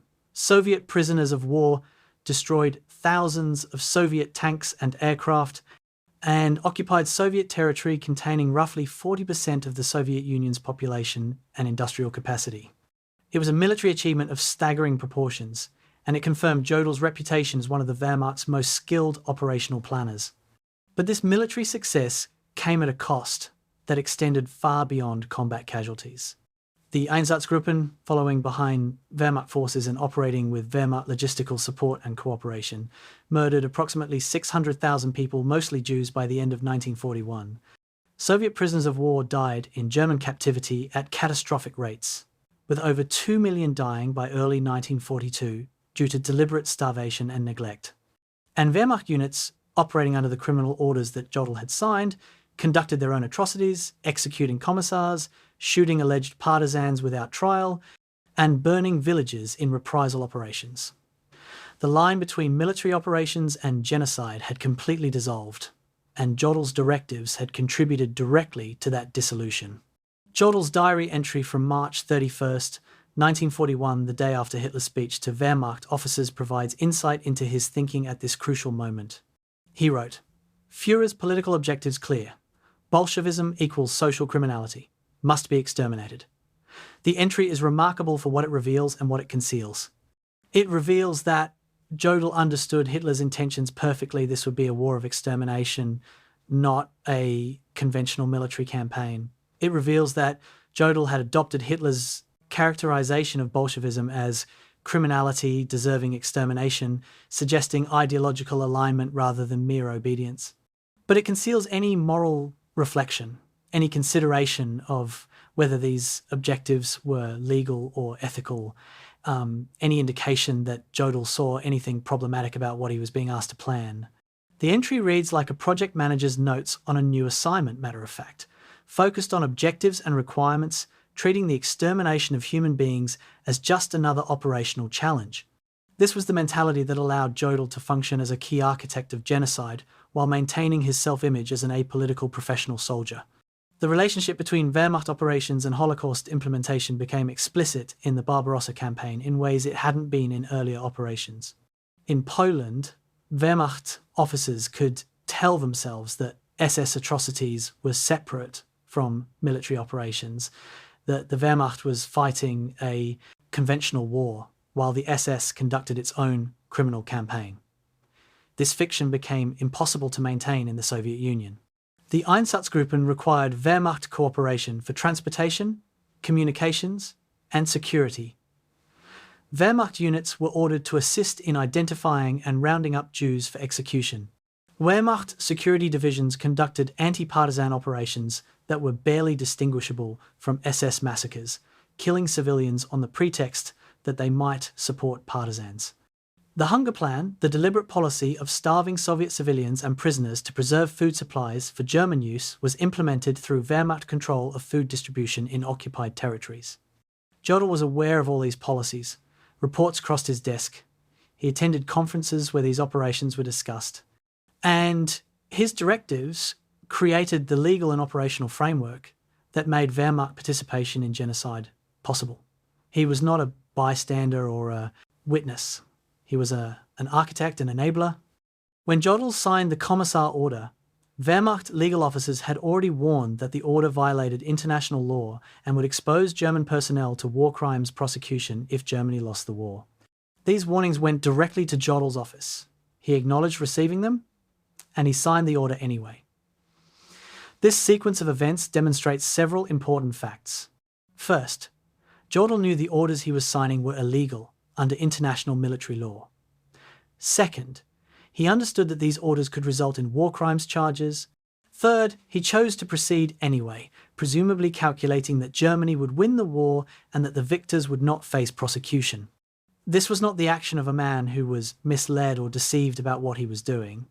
This was conscious, calculated decision-making by a man who understood exactly what he was authorizing and decided that military victory justified any means, legal or illegal, necessary to achieve it. The only thing Jodl didn't calculate correctly was the outcome of the war. Germany would lose. He would face trial. And the orders bearing his signature would become the primary evidence used to convict him. The Barbarossa campaign represents the moment when Alfred Jodl's complicity in Nazi crimes became absolute and irredeemable. Earlier decisions facilitating SS operations in Poland, signing directives that enabled Wehrmacht cooperation with atrocities, could perhaps have been explained as failures of moral courage, as a professional soldier's mistaken belief that he could serve Germany without becoming complicit in Nazi ideology. But the Barbarossa criminal orders eliminated any such defence. These were orders that explicitly mandated the murder of prisoners, the collective punishment of civilians, and the suspension of legal protections for entire populations. They were orders that Jodl drafted or reviewed, that he signed personally, and that he knew violated military law and the customs of war. There was no ambiguity, no possibility of misunderstanding, no room for claims of ignorance or good faith. Alfred Jodl, by signing these orders, made himself a war criminal. Everything that followed 3 more years of war, continued service to Hitler, participation in other criminal policies only deepened his culpability. But the fundamental choice, the decision that would ultimately lead him to the gallows at Nuremberg, was made in the spring of 1941 when he transformed Hitler's vision of a war of extermination into executable military orders. He could have refused. He could have resigned. He could have raised objections, forced Hitler to find someone else to sign the criminal orders, perhaps delayed or obstructed their implementation. Instead, he obeyed. And that obedience made him guilty of crimes against humanity. September 29 and 30th, 1941, Babi Yar, a ravine on the outskirts of Kiev in occupied Ukraine. Over 33,771 Jews were murdered in 2 days, shot in groups at the edge of the ravine where their bodies fell in layers that eventually filled the depression. The massacre was conducted by SS Einsatzgruppe C, but Wehrmacht forces from the 6th Army provided critical support, cordoning the area, preventing escape, and assisting in the roundup and transport of victims to the killing site. Within days, a report documenting the massacre reached Wehrmacht's 6th Army headquarters. The report was clinical in tone, listing the number of victims as if documenting a routine military operation. From 6th Army, the report travelled up the chain of command to Army Group South, then to OKW, where it crossed Alfred Jodl's desk. The document provided specific numbers, dates, and locations. It described Wehrmacht cooperation in the operation. It left no ambiguity about what had occurred. The systematic murder of over 33,000 civilians in 48 hours, accomplished through cooperation between SS and Wehrmacht forces. Jodl initialed the report, indicating he had reviewed it. No investigation was ordered. No disciplinary action was taken against Wehrmacht officers who facilitated the massacre. The report was filed, and operations continued as planned. October 1941. The Eastern Front had become a catastrophe unfolding in slow motion, though few at OKW were willing to acknowledge it yet. The casualty reports that reached Jodl's daily briefings told a grim story. 300,000 German soldiers killed or wounded in just 4 months of fighting. These losses were unprecedented, more than the entire Polish and French campaigns combined. The Red Army was supposed to have collapsed by now. Soviet resistance was supposed to have crumbled under the weight of German military superiority. Instead, Soviet forces continued to fight with desperate ferocity, trading space for time, withdrawing in relatively good order, and inflicting casualties that the Wehrmacht could not sustain indefinitely. Stalin had implemented a scorched earth policy, destroying infrastructure and supplies as Soviet forces withdrew, leaving German troops to advance through a devastated landscape where supplying forward units became increasingly difficult. And winter was approaching. Jodl studied the maps showing German positions, the long salients stretching deep into Soviet territory, the vulnerable supply lines, the units already under strength and exhausted. He knew what these maps meant. Barbarossa was failing. The Soviet Union would not collapse in a single campaign season. Germany was locked into an attritional struggle it had not prepared for and might not win. December 5th, 1941, the Red Army launched a massive counter-offensive around Moscow. Soviet forces, including fresh divisions from Siberia that German intelligence had failed to detect, struck German positions that were overstretched, undersupplied, and manned by soldiers who'd been fighting for 6 months without rest. German forces, just 15 miles from Moscow's outskirts and close enough to see the Kremlin's spires, were driven back in the first major German retreat of the war. Jodl watched as the map markers in the OKW operations room shifted westward day after day, each shift representing territory taken at such cost being surrendered. The psychological impact of this reversal was profound. For 2 years, the Wehrmacht had seemed invincible, advancing across Europe with minimal setbacks. Now, for the first time, German forces were in general retreat, falling back in winter conditions that killed men as effectively as enemy fire. Equipment froze, vehicles broke down, soldiers suffered frostbite and hypothermia. The German military, designed for rapid mobile warfare, was learning that it was poorly prepared for the kind of grinding, attritional struggle the Eastern Front had become. January 8, 1942, Wolf's Chanzer. Jodl presented Hitler with a comprehensive briefing on Operation Barbarossa's results and the Wehrmacht's current situation. The statistics were devastating. Total German casualties. Over 900,000 men killed, wounded, missing, or incapacitated by disease and frostbite. Approximately 30% of the invasion force had become casualties in 6 months. Equipment losses were equally catastrophic. Thousands of tanks and vehicles destroyed or broken down, thousands of horses dead from exhaustion or cold, supply dumps exhausted by an offensive that had advanced too far too fast. The Wehrmacht was overextended across a front that now stretched from Leningrad to the Black Sea, holding positions in the depths of a Russian winter while facing a Soviet enemy that hadn't collapsed as planned. Hitler listened to Jodl's presentation with visible agitation, interrupting frequently to blame failures on his general's lack of willpower, insisting that German forces would resume the offensive in spring and complete the destruction of Soviet military power. Jodl responded with his characteristic professional detachment, outlining what resources would be needed for renewed offensives, never challenging Hitler's fundamental assumptions about the campaign's viability. It was a perfect example of Jodl's approach. Technically competent advice within a strategically bankrupt framework. The transformation of the Eastern Front into a zone of systematic atrocity accelerated through late 1941 and early 1942. The initial Einsatzgruppen operations, which had killed hundreds of thousands of Jews and communist officials in the invasion's first months, expanded into an industrial-scale murder campaign. Wehrmacht units found themselves increasingly involved, not as passive bystanders, but as active participants. Anti-partisan operations became a euphemism for massacres of civilians. The directives Jodl had signed, particularly the Barbarossa decree authorizing collective reprisals, were interpreted broadly by Wehrmacht commanders looking to pacify occupied territories through terror. For every German soldier killed by partisans, 50 to 100 Soviet civilians would be executed. Villages suspected of harboring partisans were burned, their populations shot or hanged.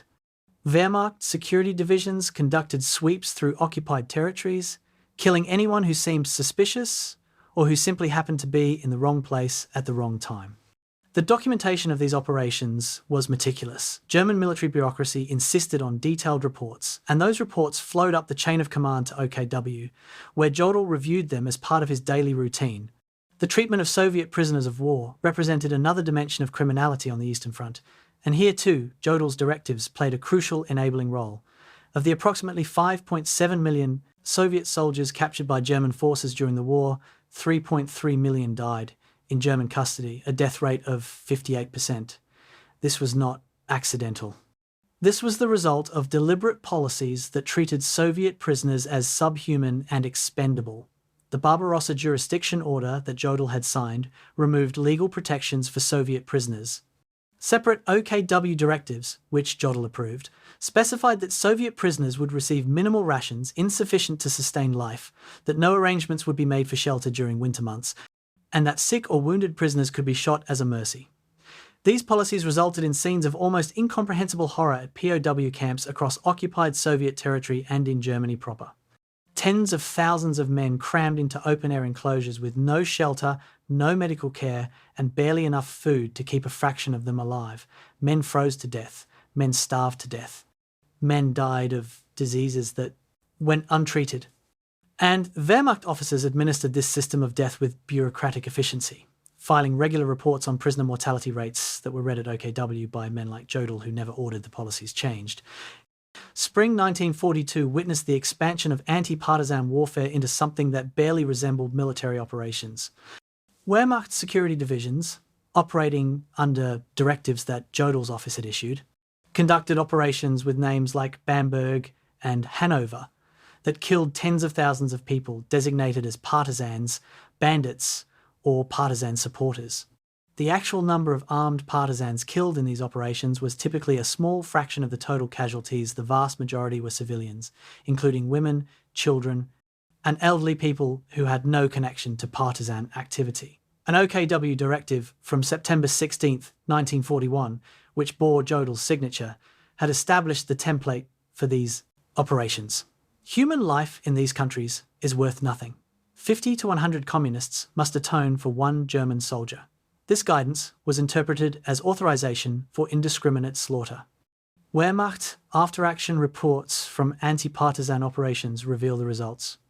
Operations that killed 345,000 people labelled as partisans between 1941 and 1942, with weapons recovered from only a tiny fraction of those killed, making it obvious that the vast majority of victims were unarmed civilians murdered to intimidate the population and satisfy German quotas for demonstrating success in combating resistance. The Hunger Plan represented yet another form of systematic killing that Wehrmacht operations enabled. Developed before Barbarossa began, the plan called for deliberate starvation of Soviet urban populations and prisoners of war to ensure adequate food supplies for German forces and the German home front. The plan assumed that tens of millions of Soviet civilians would die of starvation, and it treated this mass death as an acceptable cost of German victory. Wehrmacht control of food distribution in occupied territories meant that Wehrmacht officers implemented the Hunger Plan's policies, deciding which populations would receive food and which would be left to starve. The results were predictable: catastrophic food shortages in Soviet cities, mass starvation in rural areas, and famine conditions that killed millions of civilians. Jodl never signed a directive explicitly called the Hunger Plan, but he signed numerous operational orders that governed food distribution policies in occupied territories, and he received regular reports on the resulting civilian death tolls. The policy was implemented through Wehrmacht administrative control, meaning Wehrmacht officers were directly responsible for starving civilian populations to death as a matter of official policy. The documentary record of Eastern Front atrocities is extraordinarily comprehensive because German military bureaucracy demanded detailed reporting. Wehrmacht units filed regular situation reports describing their operations, including anti-partisan sweeps, prisoner of war administration, and occupation policies. These reports included casualty figures, lists of villages destroyed, numbers of civilians executed, and assessments of local population attitudes. All of these reports moved up the command chain to OKW, where staff officers summarized them for senior leadership review. Jodl received these summaries daily. His office maintained files containing the detailed reports. When prosecutors at Nuremberg presented documents showing Wehrmacht complicity in Eastern Front atrocities, they weren't relying on speculation or circumstantial evidence. They were presenting German military records, filed and maintained according to Wehrmacht administrative procedures, showing exactly what operations were conducted, who authorized them, and who was informed of the results. Jodl's initials or signature appeared on hundreds of these documents, proving beyond any doubt that he knew what was happening and that he took no action to stop it. The strategic failure of Operation Barbarossa should have prompted fundamental reconsideration of German war aims and methods. By December 1941, it was obvious that the Soviet Union would not collapse, as Hitler had predicted, that Germany lacked the resources to simultaneously occupy vast Soviet territories and continue offensive operations, and that Wehrmacht casualties were unsustainable. A rational strategic assessment would have concluded that Germany needed to seek a negotiated settlement before the situation deteriorated further. But such an assessment would have required acknowledging that Hitler's assumptions had been wrong, that the war of extermination was failing militarily even as it succeeded in murdering millions of civilians, and that Germany's best option was to cut losses and preserve what could be preserved. Jodl never offered such an assessment. His briefings to Hitler focused on tactical and operational problems, supply shortages, equipment needs, troop dispositions, never questioning the fundamental strategic framework. This was consistent with Jodl's long-standing approach. He would argue about how to achieve Hitler's objectives, but he would never challenge whether those objectives remained achievable or worth pursuing. It was professionalism divorced from strategic wisdom, technical competence in service of strategic disaster. The human cost of the Eastern Front during the first year of operations defies comprehension. Approximately 4 million people died, soldiers and civilians, Germans and Soviets, killed in combat or murdered in atrocities or dead from disease, starvation, and exposure.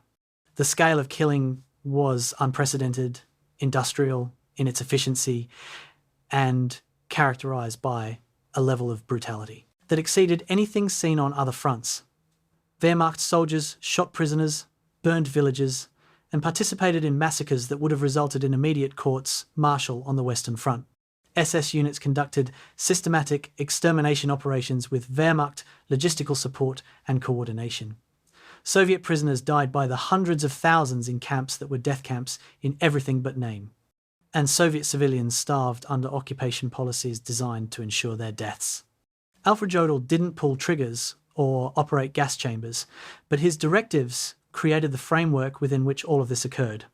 His signatures on criminal orders eliminated legal protections that might have restrained the worst impulses of soldiers and SS men operating far from home and supervision. His coordination of Wehrmacht operations with SS atrocities ensured that military efficiency would be applied to genocide.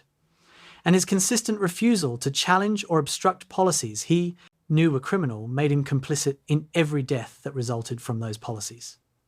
The Eastern Front wasn't an aberration or an unfortunate byproduct of military necessity. It was the logical result of the criminal orders that men like Jodl had signed and implemented, and the blood of millions was on their hands. Easter Sunday, 1942. Rastenburg, East Prussia. The chapel at Wolfschanze, Hitler's field headquarters, was a modest structure, little more than a converted barracks room, with a wooden cross on the wall and benches arranged in rows. At 0800 hours, Alfred Jodl entered wearing his dress uniform, his movements precise and unhurried, despite the early hour.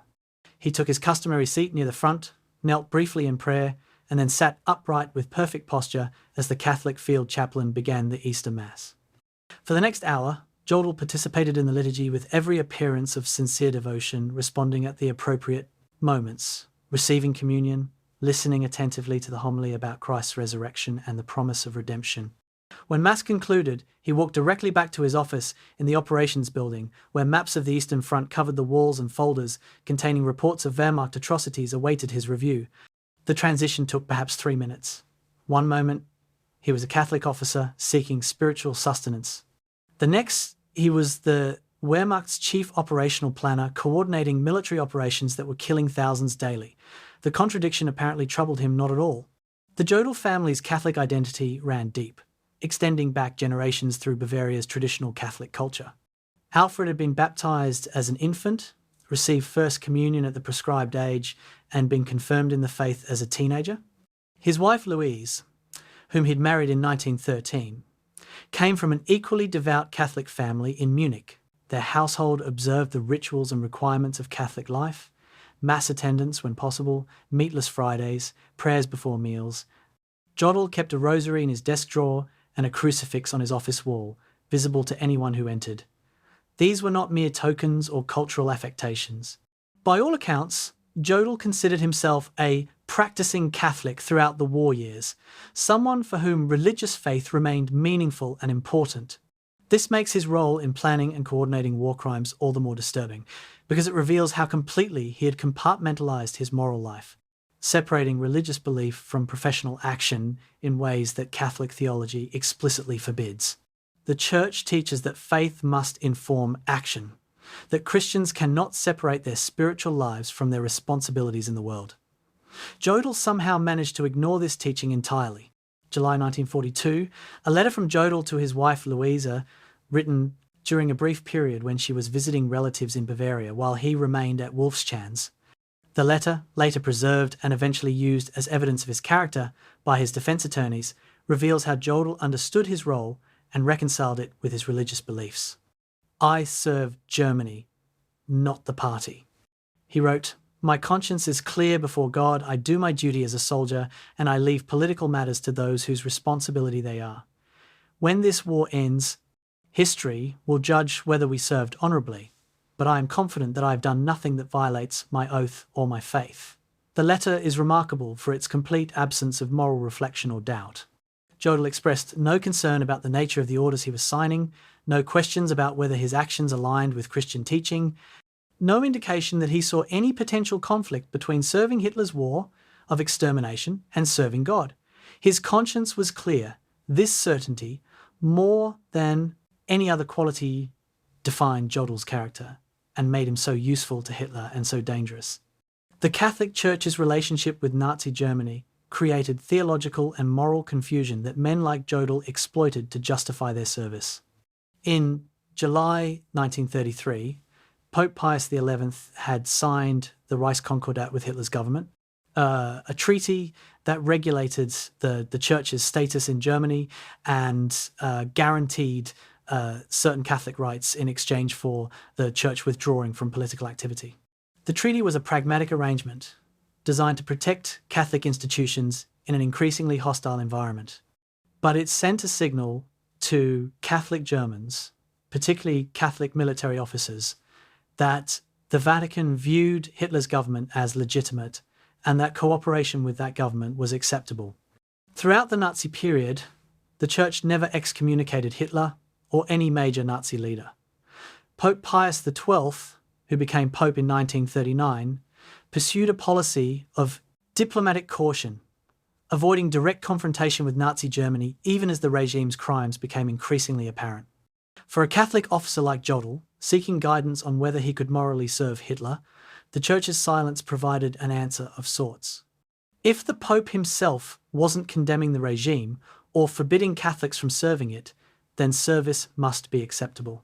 November 1942, after the Stalingrad encirclement had doomed the Sixth Army but before the final surrender. Jodl's diary entry from this period reveals his theological framework for understanding German military setbacks. If this is God's judgment on Germany, we must accept it with humility and faith that his purposes are beyond our understanding. But we must also continue to do our duty, for that is how we honour the gift of life he has given us. The entry combines fatalism, piety, and a complete absence of moral introspection. Jodl could conceive of German defeats as divine. Judgment, God punishing Germany for some unspecified failing, but he couldn't conceive that the judgment might be on the war itself, on the criminal nature of the campaign he was helping to wage. Duty remained paramount, and duty meant continuing to serve regardless of outcomes or moral considerations. This interpretation of Catholic teaching that duty to earthly authority takes precedence over moral evaluation of what that authority commands was theologically indefensible, but it allowed Jodl to maintain his self-image as a faithful Catholic while signing orders that authorised mass murder, January 1943. Jodl's younger brother, General Ferdinand Jodl, visited the OKW headquarters during a period when he was reassigned from command of mountain troops in the Caucasus. Ferdinand, also a career officer, had become increasingly troubled by what he'd witnessed on the Eastern Front. The treatment of prisoners, the killing of civilians, the brutality of occupation, policies that seemed to serve no military purpose. Over dinner in Alfred's quarters, Ferdinand raised these concerns, suggesting that the Wehrmacht was sacrificing its honour by participating in atrocities. Alfred's response, recorded later by Ferdinand in his own memoirs, was sharp and unambiguous. Duty transcends personal feelings. We are soldiers, and soldiers obey. If you cannot accept this, you should resign your commission. The exchange revealed the gulf between the brothers. Ferdinand still believed that military service carried moral obligations that could conflict with orders. Alfred had convinced himself that obedience was the only obligation that mattered, that moral qualms were a form of self-indulgence that soldiers couldn't afford. Ferdinand would survive the war with his reputation largely intact. Alfred would hang at Nuremberg. The difference wasn't competence or intelligence, it was the willingness to question and the courage to recognise that some orders should not be obeyed. May 1944. Louise Jodl died of illness in Munich. She was 54 years old, and she and Alfred had been married for 31 years. The news reached Jodl at Berchtesgaden, where he was attending conferences about the anticipated Allied invasion of France. He requested and received brief leave to attend her funeral, travelled to Munich, and returned to duty within a week. In a letter to a priest who'd known the family for years, Jodl wrote, "She died knowing I served with honour. That sustains me in this dark hour. God has called her home, and I trust in his mercy to reunite us when my service here is complete." The letter reveals Jodl's remarkable capacity for self-deception. Louise had died while Alfred was coordinating military operations that were killing thousands daily, while implementing policies that resulted in mass starvation and murder, while serving a regime dedicated to racial extermination. Yet Jodl could describe his service as honourable, could believe that his wife died, knowing he'd done nothing shameful, could trust in God's mercy while showing none to the victims of policies he'd authorised. The psychological compartmentalisation required to maintain these contradictory beliefs must have been profound, but Jodl showed no signs of internal conflict. His faith and his duty existed in separate spheres that never intersected, allowing him to be simultaneously devout and complicit in genocide. The theological question of how Jodl reconciled military service with Catholic teaching on conscience and obedience deserves examination. Catholic moral theology, as developed over centuries and formalised in various papal encyclicals and church documents, is clear on several relevant points. First, conscience is primary. Catholics have an obligation to follow their informed conscience even when it conflicts with orders from superiors. Second, obedience to legitimate authority is conditional, limited by higher moral law, and never extends to orders that are intrinsically evil. Third, participation in evil actions, even under orders, constitutes sin that requires confession and genuine contrition. These principles were not obscure or disputed, they were fundamental Catholic teaching, available to any Catholic officer who sought guidance from church doctrine. Jodl either never consulted these teachings or consciously chose to ignore them. His understanding of obedience was absolute rather than conditional, allowing no space for moral evaluation of orders. His understanding of conscience was narrow, focused on whether he'd followed proper procedures rather than whether his actions aligned with moral law. And there's no evidence he ever confessed his role in war crimes or expressed genuine contrition for them. The question of confession, whether Jodl discussed his wartime actions with a priest, and, if so, what guidance he received, cannot be answered definitively from available records. The seal of confession means that priests cannot reveal what they hear in the confessional, and Jodl never publicly discussed whether he sought spiritual counsel about his role in the war. But the question matters because it reveals something important about how religious institutions can fail to provide moral guidance when it's needed most. If Jodl never confessed his participation in war crimes, it suggests he genuinely didn't recognise them as sins requiring confession, a failure of moral formation that the Church must share responsibility for. If he did confess and received absolution without being required to change his behaviour or refuse criminal orders, it suggests that the priest failed in his pastoral duty to refuse absolution to someone who wasn't genuinely contrite and who continued committing the sins he was confessing. Either scenario reveals a profound failure of Catholic moral witness during the Nazi period, when the Church's teaching on conscience and obedience could have provided moral clarity but apparently didn't reach or influence Catholic officers like Jodl.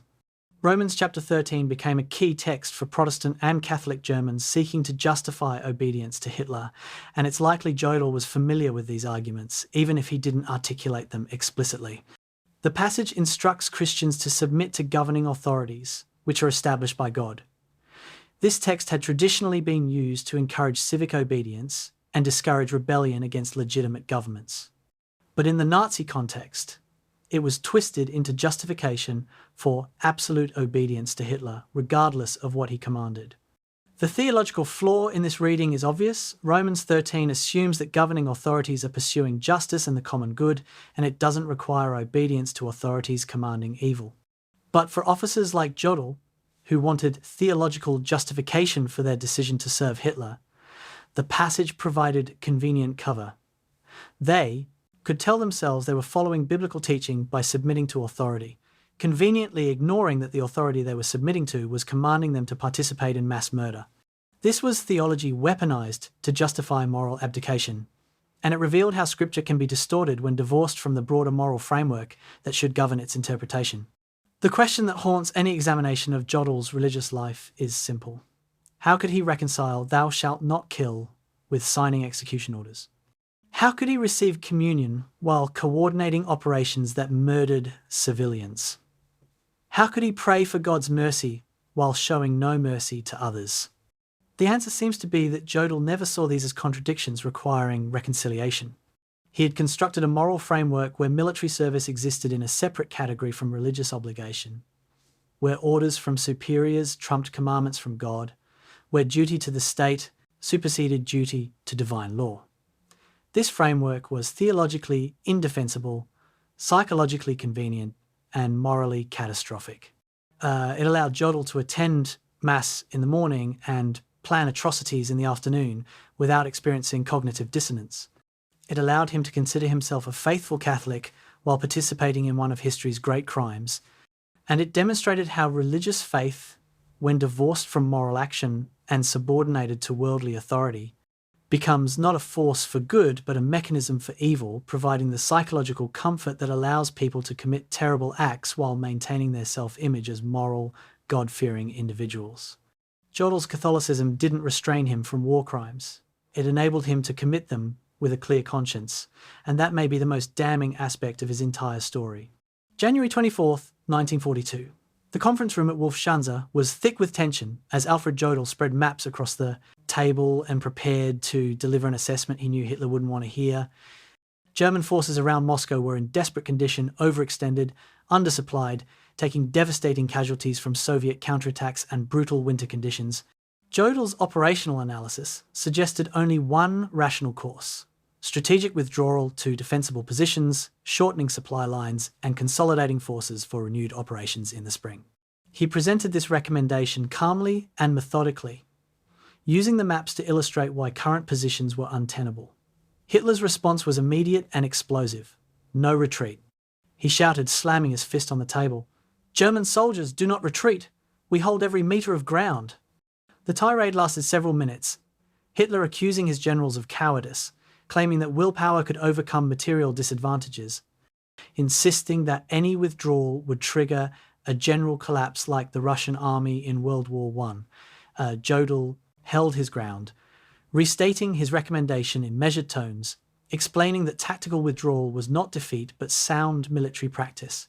The argument continued for over an hour. Jodl didn't win, but he didn't back down either.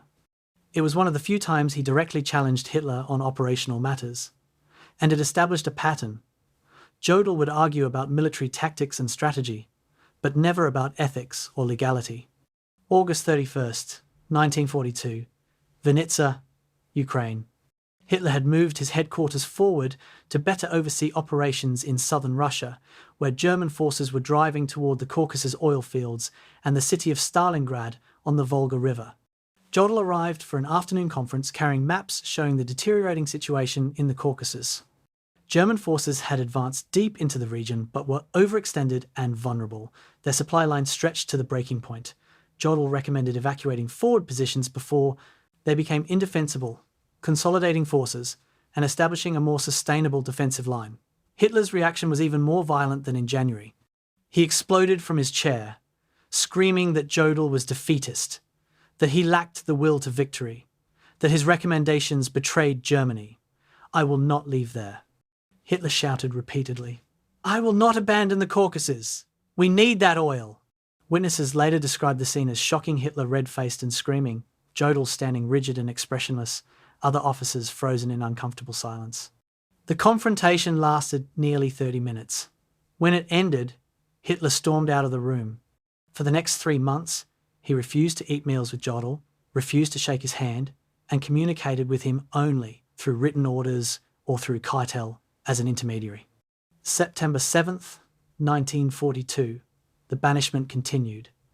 Hitler's morning and evening military conferences proceeded as usual, but the atmosphere was poisonous. Jodl would present situation reports in his normal professional manner, his voice betraying no emotion, his bearing military correct.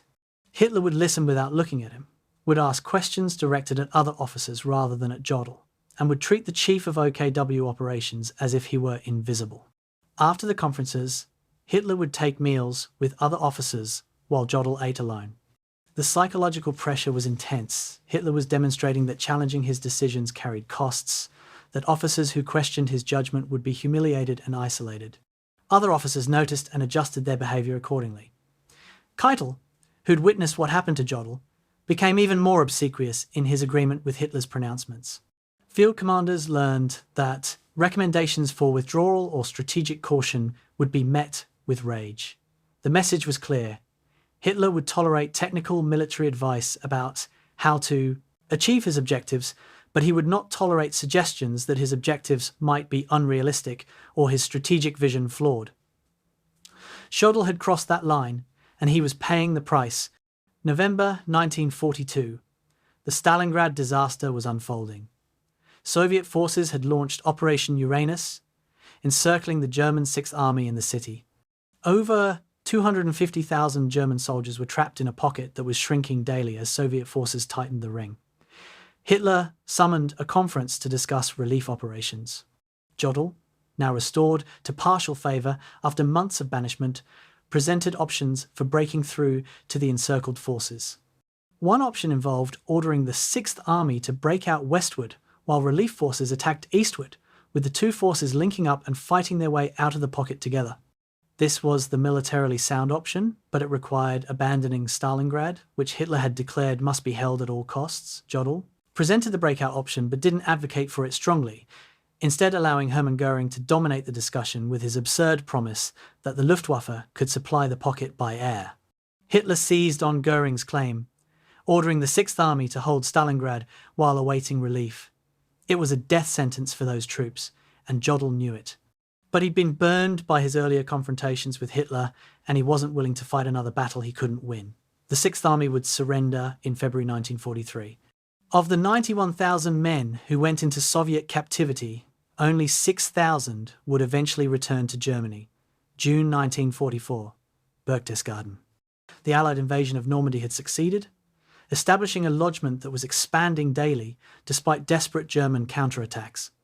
Jodl presented his assessment of the situation in France, recommending that armoured reserves be shifted from the Pas de Calais region, where Hitler insisted the main invasion would occur, to Normandy, where Allied forces were actually landing and breaking out. Hitler rejected the recommendation. Normandy is a diversion, he insisted. The real invasion will come at Calais. We must keep our reserves positioned to counter it. Jodl attempted to argue, presenting intelligence assessments showing that Normandy was clearly the primary invasion site, that Allied forces were building up faster than German reinforcements could arrive, that the strategic opportunity to contain the beachhead was slipping away with every day of delay. Hitler dismissed the arguments, accused Allied intelligence of conducting a deception operation, and ordered the reserves held at Calais. By the time Hitler finally agreed to shift forces to Normandy, weeks later, the opportunity to defeat the invasion had passed. Allied forces had broken out of the beachhead and were racing across France. Jodl had been right, and Hitler had been catastrophically wrong, but being right didn't matter. Hitler's intuition, backed by absolute authority, trumped professional military judgment every time. The pattern revealed by these confrontations was consistent and significant. Jodl would challenge Hitler on questions of military strategy, where to position forces, whether to retreat or attack, how to allocate resources, but he never challenged Hitler on questions of military ethics, occupation policy, or the treatment of civilians and prisoners. He argued about how to achieve objectives, never about whether those objectives were moral or legal. He debated tactics and operations, never the criminal nature of the orders he was implementing. This selective willingness to argue revealed where Jodl drew his lines. He saw military effectiveness as his proper concern, the area where his professional expertise gave him standing to offer contrary opinions. But he saw questions of law, ethics, and morality as political matters outside his purview as a soldier. This distinction was intellectually dishonest and morally bankrupt. The decision to murder prisoners, to starve civilians, to authorize collective reprisals, these weren't political questions. They were military decisions with profound moral dimensions, and Jodl's refusal to challenge them made him complicit in every atrocity those decisions enabled. The strategic disagreements between Jodl and Hitler occurred frequently enough to be documented in multiple sources, at least 15 major instances between 1941 and 1944 where Jodl recommended courses of action that Hitler rejected or where Jodl argued against Hitler's preferred strategy. These disagreements typically concerned operational questions: whether to advance or consolidate, whether to commit reserves or hold them back, whether to defend a position or withdraw to better terrain. In most cases, Jodl's recommendations reflected sound military judgment, while Hitler's decisions were driven by political considerations, intuition, or rigid ideology. And in most cases, Hitler's decisions proved costly or catastrophic. The refusal to allow tactical withdrawals led to unnecessary casualties. The insistence on holding untenable positions resulted in German forces being encircled and destroyed. The interference in operational decisions paralysed commanders who couldn't act quickly because they needed approval from headquarters for any significant movement. But despite being repeatedly proven right, while Hitler was repeatedly proven wrong, Jodl never pushed his dissent to the point of resignation or open defiance. He would argue Hitler would overrule him, and Jodl would then implement Hitler's decision with the same professional efficiency he brought to every task. This pattern revealed something crucial about Jodl's character. His willingness to disagree on strategy was not principled opposition, but professional consultation. He was offering advice that Hitler was free to reject. Once rejected, Jodl's obligation, as he understood it, was to obey. Hitler's tolerance for Jodl's strategic dissent, even when it sometimes erupted into shouting matches, deserves analysis. Why did Hitler keep Jodl in his position despite these conflicts? The answer was that Hitler valued competence and loyalty above agreement. Jodl was extraordinarily competent at translating strategic guidance into operational orders, at coordinating complex multi-front operations, at managing the enormous administrative machinery of Wehrmacht command. He was also absolutely loyal. He would argue about how to achieve Hitler's goals, but he never questioned whether those goals should be pursued, and once Hitler made a decision, Jodl implemented it faithfully, regardless of his private reservations. This combination technical excellence plus fundamental loyalty made Jodl irreplaceable. Yes, men like Keitel were useless for actual planning and coordination. More independent-minded generals might have been more effective militarily, but were politically unreliable, potentially disloyal. Jodl occupied the sweet spot, competent enough to be genuinely useful, loyal enough to be completely trusted. The periodic clashes over strategy actually reinforced Hitler's trust, because they demonstrated that Jodl's loyalty wasn't based on fear or sycophancy, but on genuine commitment to German victory, as Hitler defined it. The contrast between what Jodl challenged and what he accepted becomes most stark when examining specific examples side by side.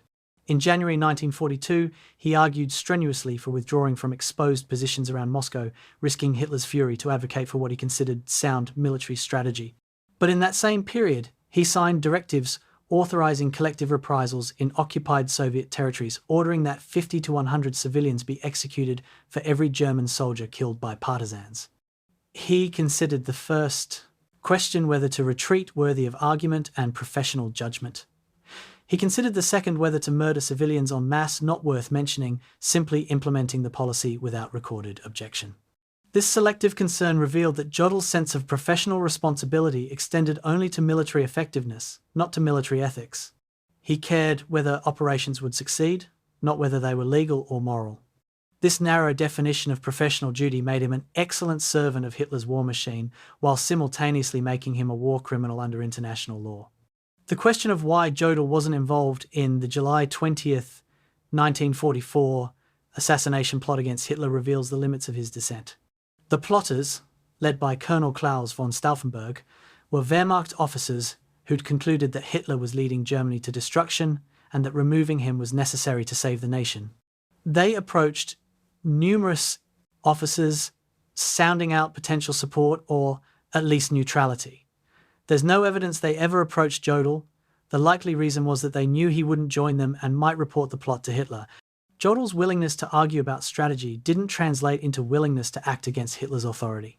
The plotters understood the difference between an officer who would sometimes disagree within proper channels and an officer who would commit treason against the regime he'd sworn to serve. Jodl fell firmly in the first category.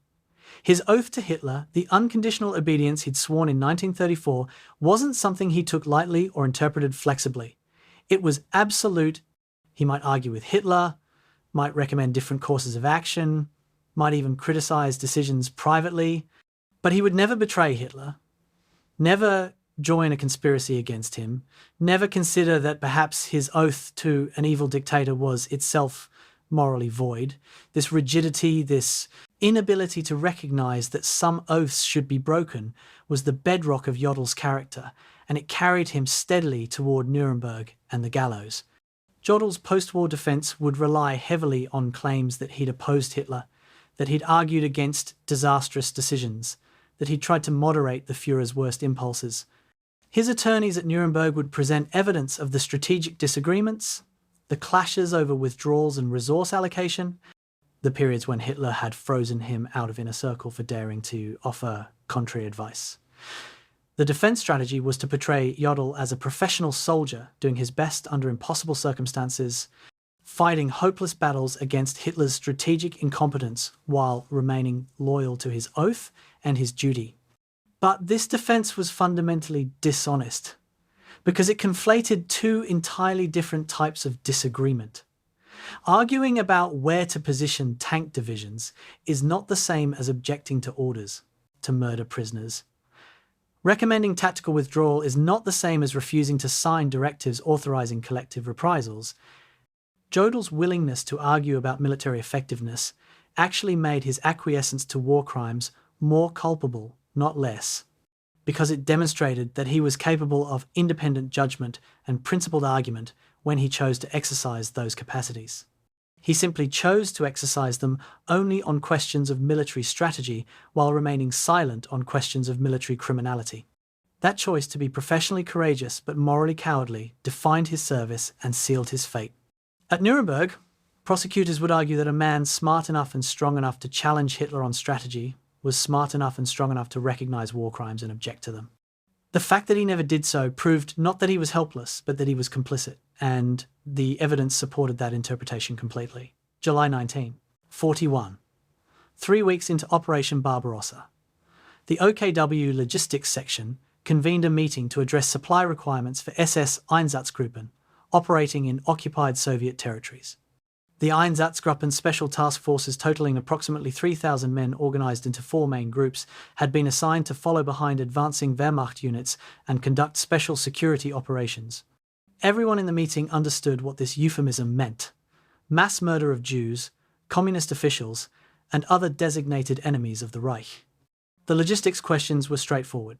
The Einsatzgruppen needed fuel for their vehicles, ammunition for their weapons, food for their personnel, and coordination with Wehrmacht forces to ensure they could move through military-controlled territory without interference. Alfred Jodl's deputy chaired the meeting, but the decisions made there reflected policies established at Jodl's level. Wehrmacht supply depots would provide fuel and ammunition to Einsatzgruppen units upon request. Wehrmacht transportation officers would incorporate SS movement requirements into their scheduling. Wehrmacht security forces would cordon areas where Einsatzgruppen conducted operations, preventing civilian flight and maintaining perimeter security. The meeting minutes documented these arrangements, were filed with other OKW logistics records, and would eventually be discovered by prosecutors preparing for the Nuremberg trials. The document was damning evidence of Wehrmacht complicity in the Holocaust's early stages, and it bore the organisational signature of Alfred Jodl's office, January 20th, 1942. 1Z, Berlin. Senior Nazi officials gathered at a villa on the Wannsee Lake to coordinate what they called the final solution to the Jewish question, the systematic murder of every Jew in German-occupied Europe.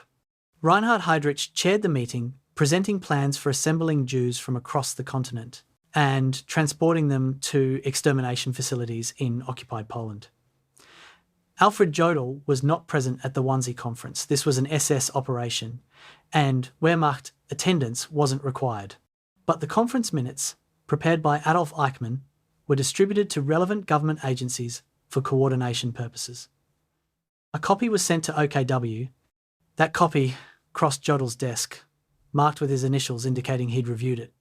The document made clear what was being planned: the deportation and murder of 11 million Jews. It discussed logistics, transportation schedules, and coordination requirements with military authorities in occupied territories. Reading that document, Jodl would have understood exactly what the final solution meant. His response was to initial the document and file it. No objection was raised. No questions were asked about Wehrmacht involvement. The machine of coordination simply proceeded, and Jodl's office ensured that Wehrmacht operations would accommodate SS requirements for implementing genocide. March 1942. Krakow occupied Poland. Wehrmacht transportation officers coordinated with SS officials to schedule rail movements from the Krakow ghetto to Belzec extermination camp. Over a 2-week period, 15,000 Jews were transported in freight cars under arrangements that Wehrmacht rail controllers facilitated. The trains moved on schedules that Wehrmacht transportation staff created, using rolling stock that Wehrmacht logistics personnel allocated through territory that Wehrmacht forces secured. This wasn't an isolated incident. It was part of a systematic pattern repeated across occupied Poland and later across occupied Europe. The railways in occupied territories were under Wehrmacht control. Every train that moved Jews to death camps moved on Wehrmacht. Controlled rails on Wehrmacht-approved schedules, using Wehrmacht-allocated resources. The coordination was necessary because military, supplies, troop movements, and deportation transports all competed for limited rail capacity. Wehrmacht transportation officers had to balance these priorities, deciding which trains ran when and on which lines. And repeatedly, throughout 1942 and 1943, those officers allocated sufficient rail capacity to ensure that deportation schedules could be maintained. These decisions were made at the operational level, but they reflected policies established at OKW, where Jodl's office set priorities and issued guidance on how competing demands for transportation should be balanced. Summer 1943. Italy surrendered to the Allies on September 8th, creating chaos in Italian-occupied zones where German forces had to move quickly to disarm Italian units and secure strategic positions. Amid this military emergency, OKW issued directives bearing Jodl's signature ordering Wehrmacht units to conduct roundups of Jews in areas coming under German control. The timing reveals the priority Nazi leadership placed on continuing the Holocaust, even during military crises. German forces in Italy faced significant challenges: Italian troops who might resist disarmament, partisan groups that would exploit the confusion, and Allied forces landing at Salerno. Yet resources were allocated to identify, round up, and deport Italian Jews. Wehrmacht units conducted these operations, working with SS personnel who arrived specifically for this purpose. Over 8,000 Italian Jews were deported to Auschwitz between September 1943 and March 1944, transported on trains that Wehrmacht authorities routed through military-controlled territory during a period of intense military operations in Italy. The directive authorising Wehrmacht participation in these roundups came from OKW, from Jodl's office, proving that Wehrmacht involvement in the Holocaust extended beyond passive facilitation into active participation in deportation operations. May through July 1944. Hungary. After Germany occupied Hungary in March to prevent the Hungarian government from negotiating a separate peace with the Allies, SS Obersturmbannführer Adolf Eichmann arrived in Budapest to organise the deportation of Hungary's Jewish population. What followed was the most intensive phase of the Holocaust's final stages. 437,000 Hungarian Jews transported to Auschwitz in 8 weeks, an average of over 12,000 people per day. The operation required massive logistics coordination, and Wehrmacht authorities provided crucial support. Wehrmacht railway units in Hungary coordinated the train schedules. Wehrmacht security forces provided armed guards for transports in areas where partisan activity was a concern. Wehrmacht civil affairs units assisted in concentrating Jews in assembly points before deportation. The scale and speed of the Hungarian deportations would have been impossible without Wehrmacht cooperation, and that cooperation was provided pursuant to policies that originated at OKW. Jodl's office didn't micromanage every deportation train, but it established the framework within which Wehrmacht units knew they were expected to support SS operations, and it never issued contrary guidance, instructing Wehrmacht forces to obstruct or refuse cooperation with Holocaust operations. The statistics of Wehrmacht complicity in the Holocaust are staggering. Of the approximately 6 million Jews murdered during the Holocaust, roughly 3 million were killed in occupied Soviet territories through shooting operations conducted primarily by Einsatzgruppen with Wehrmacht logistical support and coordination. Another 3 million were killed in extermination camps, transported there on railways that Wehrmacht authorities controlled and scheduled. This doesn't mean Wehrmacht forces operated the gas chambers, they didn't. But it means Wehrmacht cooperation was essential to the Holocaust's execution at every stage. In the East, Wehrmacht forces provided security, transportation, and in many cases direct assistance for mass shooting operations. In Poland and across occupied Europe, Wehrmacht control of transportation infrastructure made the deportation system possible. Without Wehrmacht cooperation, the Holocaust might still have occurred, but its scale and efficiency would have been dramatically reduced. The SS simply lacked the logistical capability to move millions of people across a continent without military support. Wehrmacht officers like Jodl, who controlled those logistical resources and decided how they would be allocated, bore direct responsibility for enabling genocide through their decisions to prioritise SS requirements and facilitate Holocaust operations. September 1941, an OKW directive signed by Jodl ordered Wehrmacht units to provide logistical support for SS special operations in occupied territories. The language was bureaucratic and vague, typical of Wehrmacht administrative communications, but the practical meaning became clear in implementation. Wehrmacht supply depots would issue fuel, ammunition, and other materials to SS units conducting killing operations. Wehrmacht transportation units would move SS personnel and equipment. Wehrmacht security forces would provide cordons and perimeter security during SS operations. The directive transformed Wehrmacht cooperation with the Holocaust from ad hoc local arrangements into systematic institutional policy. Local Wehrmacht commanders could no longer claim they didn't know whether they were supposed to help SS operations. They had explicit orders from OKW to provide support, and if they questioned those orders, if they expressed moral qualms about facilitating murder operations, they would be reminded that the directive came from the highest levels of Wehrmacht command and carried the authority of the Chief of Operations Staff, General Alfred Jodl. The directive was a masterpiece of bureaucratic criminality, maintaining plausible deniability through vague language while ensuring that everyone understood what was actually being ordered. The question of what Jodl knew and when he knew it can be answered definitively. He knew everything and he knew it throughout. The documentary record is unambiguous. Reports of Einsatzgruppen operations crossed his desk starting in July 1941. The Onesie Protocol was sent to OKW and reviewed by Jodl in January 1942. Reports on deportation operations, including specific numbers of Jews transported and destination camps, reached OKW throughout 1942 through 1944. Jodl attended conferences where Holocaust operations were discussed, where Hitler praised the efficiency of killing operations, where coordination requirements between Wehrmacht and SS were addressed.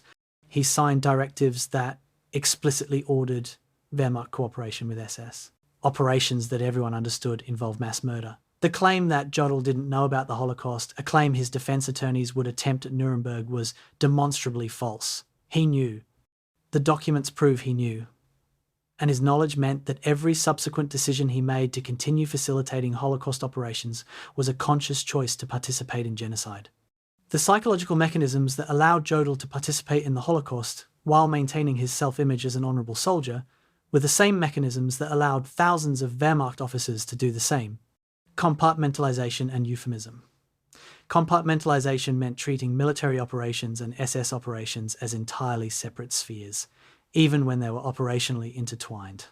Jodl could tell himself he was planning military campaigns, not participating in genocide, even though his operational orders enabled the genocide. Euphemism meant using language that obscured the reality of what was occurring. Documents referred to special operations, evacuation, resettlement, special treatment, bureaucratic phrases that allowed people to discuss mass murder without using words that would force moral reckoning. Jodl's official correspondence is full of such euphemisms, carefully avoiding explicit language even in classified internal Wehrmacht communications. This suggests conscious avoidance, a deliberate effort not to articulate clearly what everyone actually knew was happening.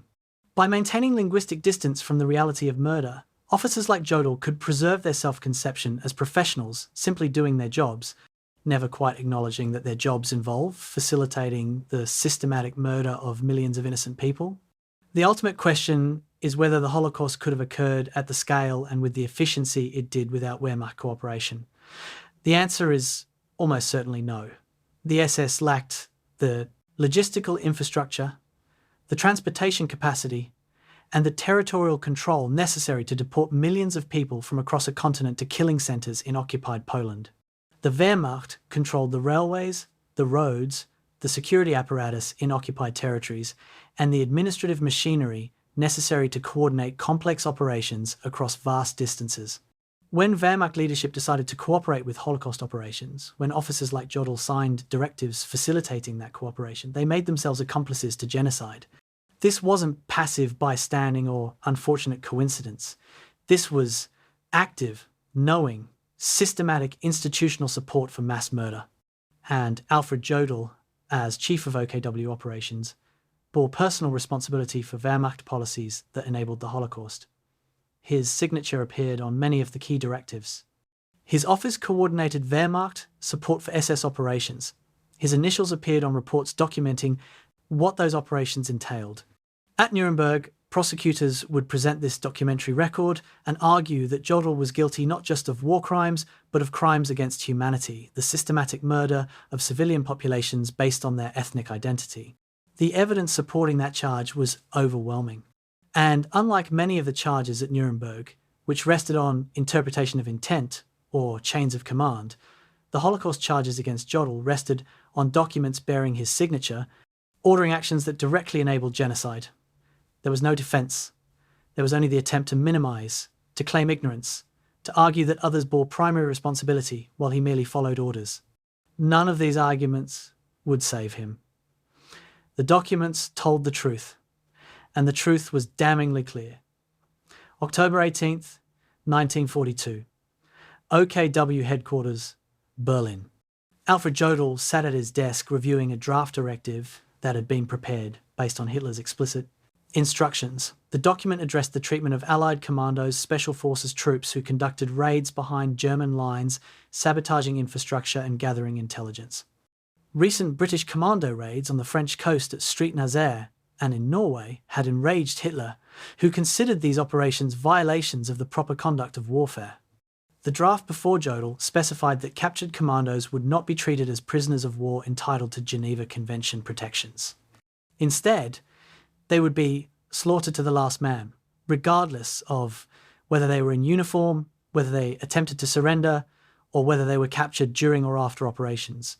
Jodl read through the draft carefully, making minor editorial changes to improve clarity. He crossed out a phrase, rewrote a sentence for precision, and then signed the document at the bottom. His signature transformed the draft into Führer Directive No. 1103, official Wehrmacht policy, that would result in the execution of hundreds of Allied prisoners over the next 2.5 years.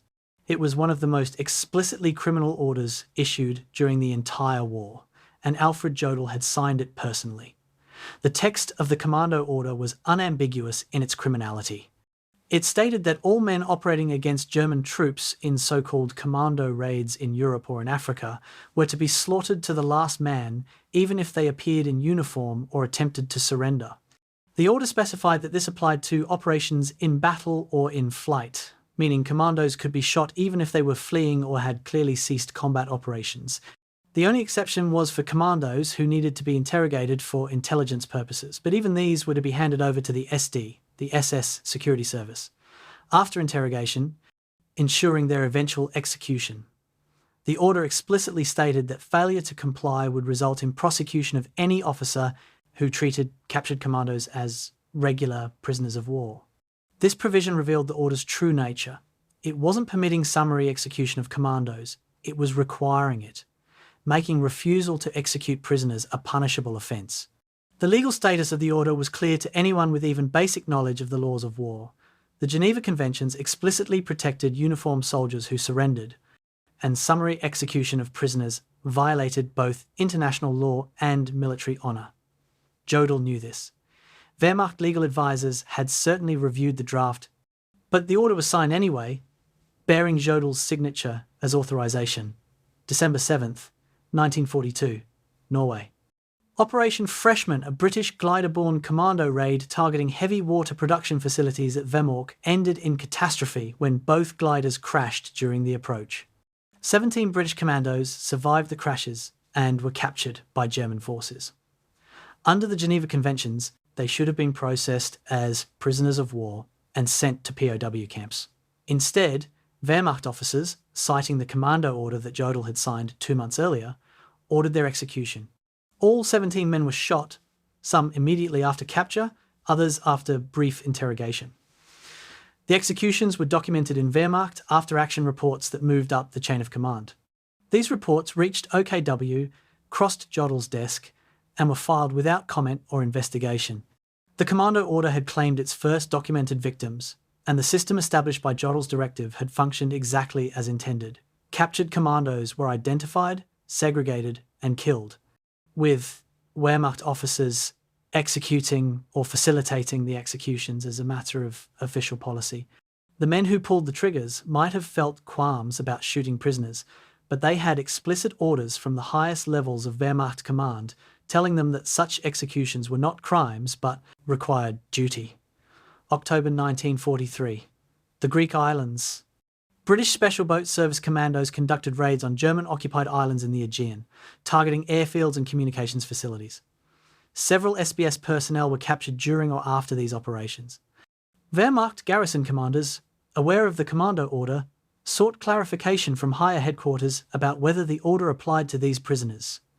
The query reached OKW, where Jodl's office confirmed that the order remained in effect and applied to the captured commandos. 14 men were subsequently executed, most of them shot after summary proceedings that provided no genuine legal process. The exchange of messages between field commanders and OKW documented the chain of responsibility, local commanders checking that they understood policy correctly, OKW confirming that captured commandos were to be executed, and the executions proceeding pursuant to that confirmation. This pattern repeated across multiple theatres throughout 1943 and 1944. Commandos captured, commanders seeking guidance, OKW confirming the commando order remained policy, prisoners executed. Each iteration of this pattern created documentary evidence of Wehrmacht officers knowingly violating the laws of war pursuant to an order that bore Alfred Jodl's signature. July 1944. Normandy. The Allied invasion had succeeded, and intense fighting consumed northern France as German forces attempted to contain the Allied breakout from the beachhead. During this period, several groups of Allied special forces, personnel, rangers and commandos operating behind German lines were captured by Wehrmacht units. Some were summarily executed, shot within hours of capture by Wehrmacht officers, citing the commando order as authorization. Others were processed according to proper POW procedures by commanders who either hadn't received the commando order, didn't believe it applied to their situation, or chose to ignore it and treat prisoners according to established military law. This inconsistency revealed something important about how criminal orders functioned in practice. Implementation depended on individual commanders' willingness to obey illegal orders, and the commando order was violated as often as it was followed. But every execution that did occur, and there were many, constituted a war crime directly traceable to Jodl's signature on the October 1942 directive. The order created legal cover for officers inclined to execute prisoners while simultaneously placing pressure on humane commanders by establishing summary execution as official policy that refusal to implement might be seen as disobedience. The geographic scope of the commando order's implementation was extensive, spanning from Norway to Greece, from France to North Africa, from Italy to the Channel Islands. Known documented executions under the order totaled at least 137 men. Though the actual number was likely between 200 and 300, many executions were conducted by units that kept poor records or whose documentation was lost or destroyed as the war ended. The victims included British commandos, American Rangers, Canadian Special Forces, and other Allied personnel conducting raids or reconnaissance operations. Some were captured during active operations, others after their missions had failed and they were attempting to evade capture. Some were interrogated before execution, others shot immediately. But all shared the common fate of being murdered in violation of international law, pursuant to an order that Alfred Jodl had signed, and that Wehrmacht command never rescinded until March 1945, far too late for the hundreds who'd already been killed. The documentation of these crimes was meticulous, because Wehrmacht bureaucracy demanded after-action reports, even for executions. These reports, filed and preserved in Wehrmacht archives, provided prosecutors at Nuremberg with detailed evidence of war crimes linked directly to Jodl's signature, March 1945. The commando order was finally rescinded, not because Wehrmacht leadership recognized it as criminal, but because Germany's military situation had deteriorated to the point where Wehrmacht soldiers were surrendering in large numbers, and German command feared Allied retaliation if the order remained in effect. The rescission came too late for the men already executed, and it confirmed what had always been true. The order wasn't based on military necessity or genuine concern about commando operations violating the laws of war. It was based on Hitler's rage at a form of warfare he found distasteful, and it remained in effect as long as German leadership believed Germany might win. The moment German defeat became inevitable, the order was withdrawn to avoid consequences. This cynical calculation, maintaining a criminal policy as long as victory seemed possible, abandoning it only when defeat made punishment likely, revealed the moral bankruptcy of Wehrmacht leadership. Jodl's office processed the order, rescinding the commando order with the same bureaucratic efficiency it had used to issue the original directive. But rescinding an illegal order doesn't eliminate responsibility for the crimes committed while it was in effect. Every execution conducted pursuant to the commando order between October 1942 and March 1945 was a war crime, and Jodl bore personal responsibility for all of them. The legal context of the commando order was straightforward and damning. The Geneva Convention of 1929, to which Germany was a signatory, established clear rules. Uniformed combatants who surrendered were entitled to prisoner of war status and protection from summary execution.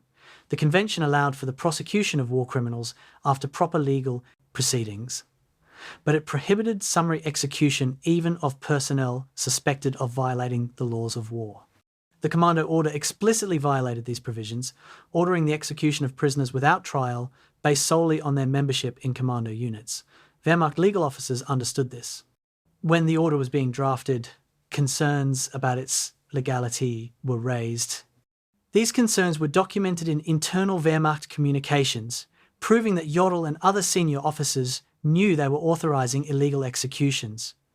The decision to proceed anyway reflected a calculation that German military victory would render questions of legal liability moot. Winners don't face war crimes trials, and Germany expected to win. This calculation proved catastrophically wrong, but it revealed the mentality of Wehrmacht leadership. International law was a constraint to be respected only when convenient, to be violated when military or political considerations demanded, and to be ignored entirely when the Führer's rage required satisfaction. Jodl's defense at Nuremberg regarding the commando order would rest on two claims. First, that he merely transmitted Hitler's order and bore no personal responsibility for its content. Second, that commando operations themselves violated the laws of war and that the order was therefore a legitimate response to illegal enemy actions. Both claims were false and easily disproved. The documentary evidence showed that Jodl's office had drafted the order based on Hitler's guidance, that Jodl had edited the draft personally, and that his signature authorized its implementation. This was not mere transmission of someone else's order, but active participation in creating Wehrmacht policy. As for the claim that commando operations were illegal, this was simply wrong. Commando raids conducted by uniformed personnel against military targets were entirely lawful under international law, and even if they weren't, the appropriate response would be prosecution of captured commandos for war crimes, not summary execution. The Geneva Conventions were explicit that even personnel accused of war crimes were entitled to proper legal proceedings. By signing an order that mandated summary execution, Jodl had violated international law in the most blatant possible way. There was no ambiguity, no room for interpretation, no possibility of claiming good faith misunderstanding. The order was criminal on its face, and Jodl had signed it with full knowledge of its illegality. The human stories behind the statistics make the commando order's impact visceral. Consider the 17 British soldiers of Operation Freshman, young men who'd volunteered for a dangerous mission, whose gliders crashed before they could even attempt their objective, who survived the crashes only to be executed in cold blood hours after capture. Consider the SBS commandos captured in the Aegean, special forces troops doing exactly what soldiers had done throughout history, conducting raids against enemy positions, who were shot because their specific type of military service had been declared worthy of death by a man sitting in an office in Berlin. Consider the American Rangers captured in Normandy, soldiers fighting to liberate Europe from Nazi occupation, murdered on the orders of the same military leadership that claimed to represent military honour and professionalism. Each execution represented not just a war crime in abstract legal terms, but a human tragedy. Young men killed illegally, their families receiving notification that they died in captivity without being told they'd been murdered pursuant to official Wehrmacht policy. And each death traced back to Alfred Jodl's signature on October 18th, 1942, the black ink on yellowing paper that would hang beside his photograph in the courtroom at Nuremberg, as prosecutors explained how this one order, signed by this one man, had authorized hundreds of war crimes. The commando order represented Wehrmacht criminality in its purest form. A written directive, clearly illegal under international law, explicitly ordering the murder of prisoners, signed by a senior Wehrmacht officer, distributed throughout the military and implemented across multiple theatres, resulting in hundreds of documented executions. There were no mitigating circumstances, no claims of military necessity that could be offered in good faith, no ambiguity that might create reasonable doubt about criminal intent. The order was murder, dressed up as military policy, and Alfred Jodl had signed it. At Nuremberg, prosecutors would present the original directive with Jodl's signature, would present after-action reports documenting executions carried out pursuant to the order, would present testimony from Allied personnel who'd witnessed their comrades being executed, and from German officers who'd carried out executions under the order. The evidence was overwhelming, the crime was clear, and the responsibility traced directly to Jodl. Of all the charges levelled against him at Nuremberg, the commando order was perhaps the most straightforward: explicit order, clear violation of international law, documented implementation, undeniable signature. It was the kind of evidence that prosecutors dream about, a paper trail so clear that even the most sceptical jurist would have no difficulty seeing the crime and identifying the criminal. When the judges at Nuremberg reviewed this evidence, when they considered Jodl's defence that he was merely following orders, or that he bore no personal responsibility, they would remember the commando order. And they would conclude that a man who would sign such an order, who would authorise such crimes, who would never rescind the order until defeat made it expedient to do so, was a war criminal deserving of the maximum penalty. The signature on October 18th, 1942, had signed more than an illegal order. It had signed Alfred Jodl's death warrant, though the sentence wouldn't be carried out for another 4 years. July 20th, 1944, 12:42 p.m. Wolfschanze, East Prussia. The conference room in Hitler's headquarters was crowded with officers gathered for the daily situation briefing. Colonel Klaus von Stauffenberg stood close to the conference table, leaning forward as if to study the map spread across its surface. Beneath the table, hidden in his briefcase, a bomb was ticking. Alfred Jodl was not in the room. He'd been present for the morning conference, but had returned to his office 50 yards away in the OKW compound to work on operational reports. He was reviewing casualty statistics from the Eastern Front when the explosion occurred, a massive blast that shook his building, shattering windows and knocking items off his desk. For a moment, Jodl sat frozen, his mind processing what had just happened. Then he was moving, rushing out of his office, toward the conference building, joining the stream of officers and guards converging on the site of the explosion. The scene was chaos, smoke, dust, debris, wounded men being carried out, someone shouting that the Führer had been inside. Jodl arrived to find the conference room partially destroyed, bodies being pulled from the wreckage.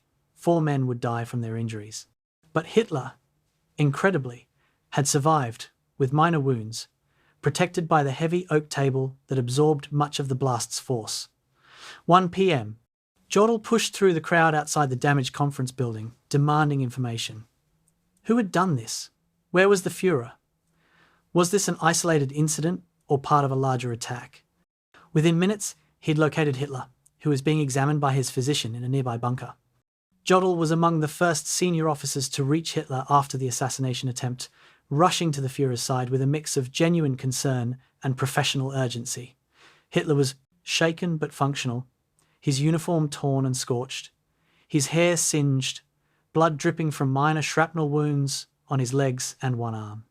But he was alive, and he was already beginning to interpret his survival in mystical terms. "Providence has saved me," Hitler told the officers gathering around him. "I have been chosen to complete my mission." Jodl stood at attention, listening as Hitler transformed what should have been a moment of vulnerability into a proclamation of destiny. Other officers might have been thinking about security failures or how close Germany had come to losing its leader. Jodl was already thinking about operational continuity, about what orders needed to be issued, about how to ensure the chain of command remained functional during the crisis. It was characteristic of his mindset: focus on procedure and execution, never on the larger questions about what the assassination attempt revealed about the regime he served. The investigation into the bombing moved with brutal efficiency. Colonel von Stauffenberg was the obvious suspect who left the conference room minutes before the explosion, had departed Wolfschanze immediately afterward, and was now in Berlin attempting to trigger a military coup based on the assumption that Hitler was dead. By early evening, Stauffenberg had been arrested at the Bendler block in Berlin, court-martialed in a process lasting minutes, and executed by firing squad in the courtyard. But he was only the beginning. The Gestapo, unleashed by Hitler's rage and given unlimited authority to root out the conspiracy, began arresting anyone with even tangential connections to the plot. Hundreds of officers, aristocrats, politicians, and civilians were swept up in the dragnet. Many had nothing to do with the assassination attempt, but had at some point expressed doubts about Hitler or the war effort. The conspiracy proved wider than initially thought. Dozens of officers in key positions throughout the Wehrmacht had been aware of the plot or had agreed to support the coup once Hitler was dead. The purge that followed was unprecedented in Wehrmacht history. Over 200 people executed, 90 of them hanged, with piano wire from meat hooks in a Berlin prison. Their deaths filmed for Hitler to watch. The officer corps, always suspicious of political involvement, learned a definitive lesson. Disloyalty would be punished with methodical cruelty that made a mockery of military honour. Evening, July 20th.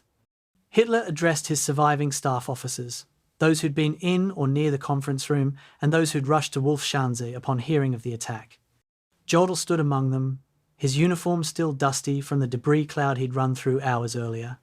Hitler spoke of betrayal, of the poison within the Wehrmacht's ranks, of officers who'd forgotten their duty and their oath.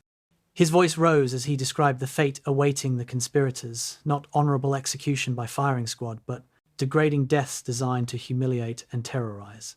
Jodl listened with his characteristic impassive expression, showing no reaction as Hitler described punishment methods that violated every principle of military justice. When Hitler finished, he called for a renewal of the loyalty oath, insisting that every officer recommit themselves to unconditional obedience. Jodl was among the first to step forward, swearing again the oath he'd first taken in August 1934, affirming unconditional obedience to Adolf Hitler. There was no hesitation, no visible doubt. For Jodl, the oath had never wavered. The assassination attempt was treason, pure and simple, and traitors deserved whatever punishment they received. That some of the conspirators were men he'd known and worked with, that many had acted from patriotic motives, believing Hitler was leading Germany to destruction, these considerations were irrelevant. They had violated their oath. That was all that mattered. The question of why the conspirators never approached Jodl reveals everything about how he was perceived by his colleagues. The July 20th plotters had sounded out numerous officers, carefully gauging who might support a coup and who would remain loyal to Hitler. They approached field commanders, staff officers, and even some officers within OKW, but there's no evidence they ever approached Alfred Jodl. The reason was simple. They knew he wouldn't join them, and they feared he might report the conspiracy to Hitler. Jodl's reputation within the officer corps was well established. He was a man of absolute loyalty, someone who might disagree with Hitler on strategy, but who would never betray him or violate his oath. The plotters understood the difference between an officer who occasionally challenged Hitler within the system and an officer who would work outside the system to remove Hitler from power. Jodl was definitively in the former category. His willingness to argue about tactics didn't translate into willingness to commit treason, and the plotters knew it. This assessment proved correct. When the conspiracy was uncovered and the investigations began, Jodl cooperated fully, providing information about officers who'd expressed doubts, helping identify those who might have been involved. He saw this as his duty, helping to root out traitors who'd betrayed their oaths and endangered Germany. August 1944. The People's Court trials began. Roland Freisler, the Nazi regime's most fanatical judge, presided over proceedings that were show trials in everything but name the verdicts predetermined. The proceedings designed to humiliate defendants before executing them. Jodl attended some of these trials, sitting in the courtroom as fellow officers were berated, degraded, and condemned. His presence sent a message. Loyal officers of the Wehrmacht supported the prosecution of traitors. When called as a witness in several cases, Jodl testified about conversations he'd had with defendants, about occasions when they'd expressed doubts about German strategy or criticised Hitler's leadership. His testimony was factual and damning. He made no effort to soften his words or protect men he'd known for years. They had betrayed their oaths. They deserved no mercy. That his testimony helped send 7 men to execution appears to have troubled him, not at all. His diary entries from this period express no doubt, no moral qualms, no recognition that perhaps men who tried to assassinate Hitler had done so from patriotic motives because they recognised what Jodl refused to acknowledge, that Hitler was leading Germany to catastrophic defeat and that removing him was necessary to save the nation. For Jodl, such reasoning was incomprehensible. Duty meant obedience. Obedience meant loyalty to Hitler. These principles were absolute, and no circumstance could justify violating them. The aftermath of July 20th transformed Wehrmacht culture in ways that extended far beyond the execution of conspirators.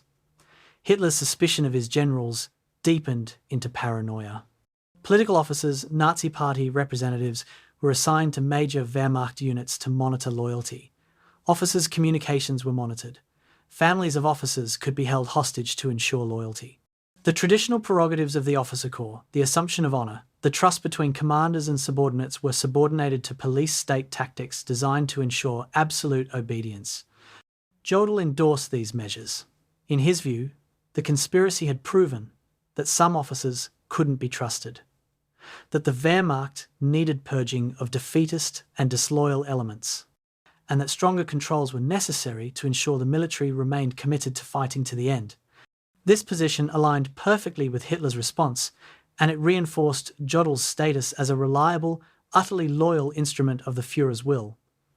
While other officers walked carefully, aware that any expression of doubt might be reported and punished, Jodl continued functioning exactly as he had before, planning operations, coordinating military activities, implementing Hitler's directives. The assassination attempt changed nothing about his approach to his duties or his relationship with Hitler. If anything, it strengthened both, eliminating any ambiguity about where his loyalties lay. The contrast between Jodl's response to July 20th and the response of some other Wehrmacht officers revealed the moral gulf within the German military.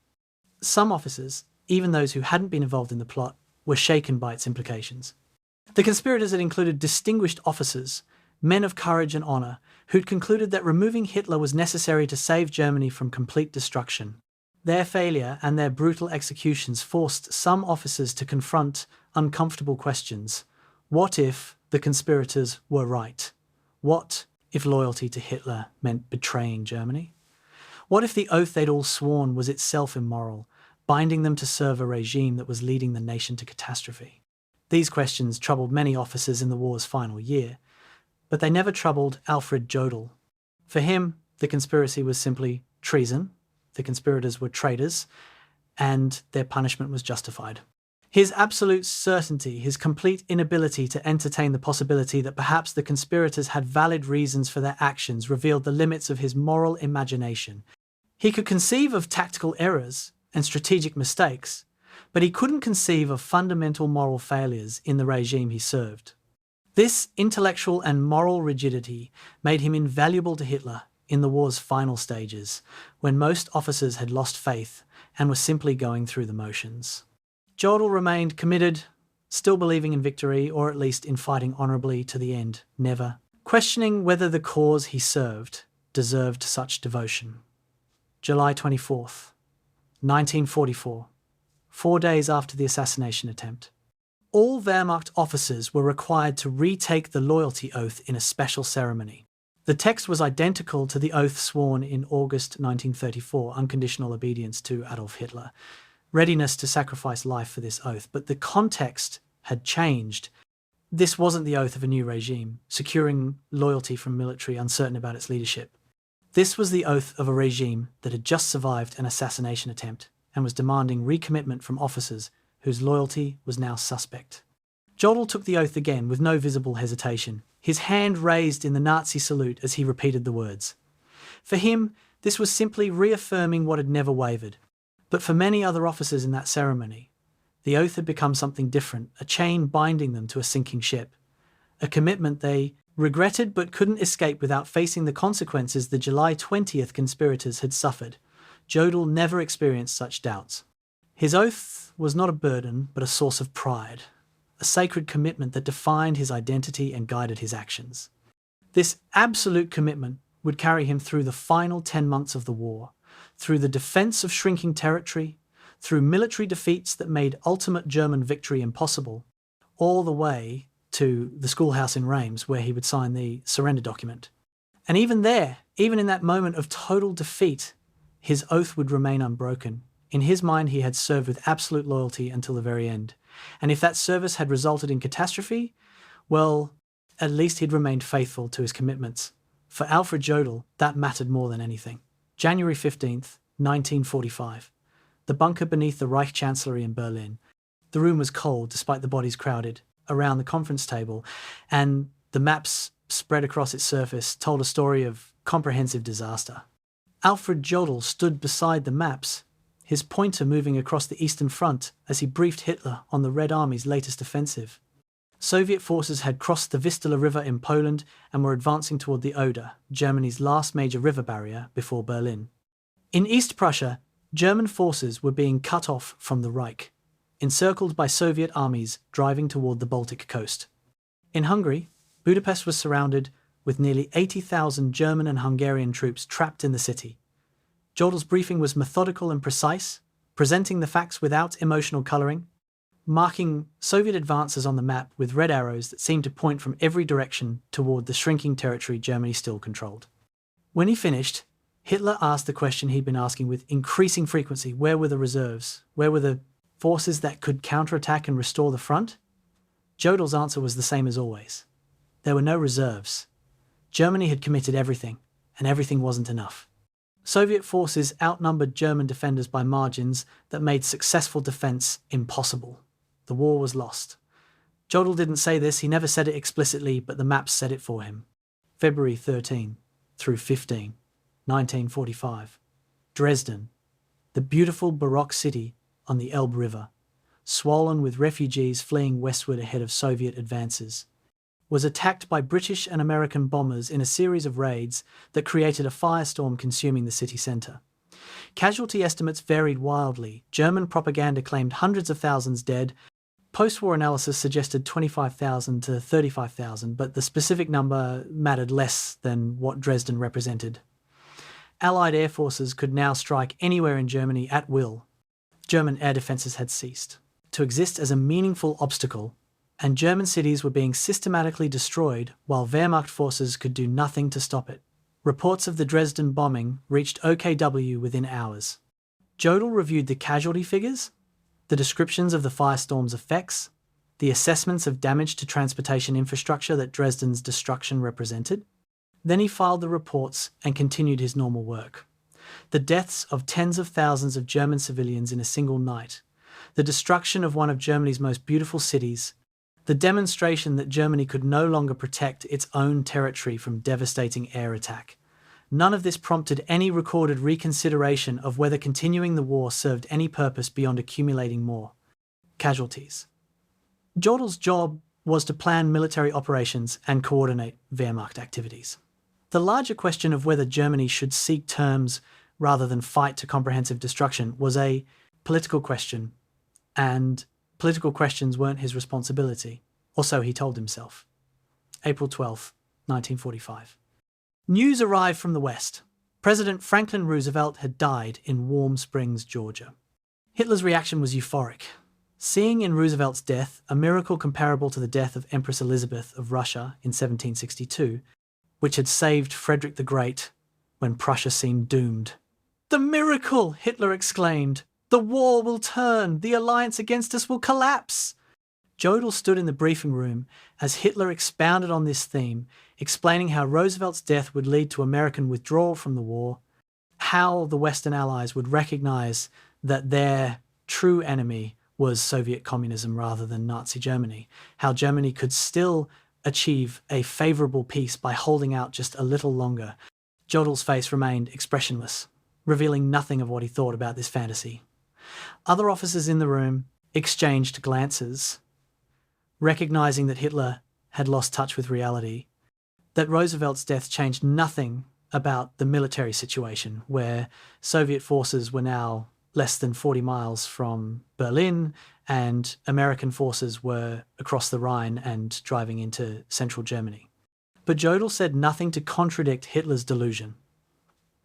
After the conference, he returned to his office and continued planning the defense of Berlin, allocating non-existent reserves to hopeless positions, coordinating movements of units that existed more on paper than in reality. He knew what the maps showed. He knew Germany had lost, but he continued functioning as if competent planning could somehow alter the inevitable outcome. April 30th, 1945, 3:30 p.m. Word reached Jodl at OKW headquarters, which had relocated multiple times in recent months and was now at Plön in northern Germany. Hitler was dead? Suicide in the Berlin bunker as Soviet forces fought through the city's streets above him. For most people, the news would have triggered some reaction, shock, grief, relief, recognition that the war was finally ending. Jodl's reaction was to continue working.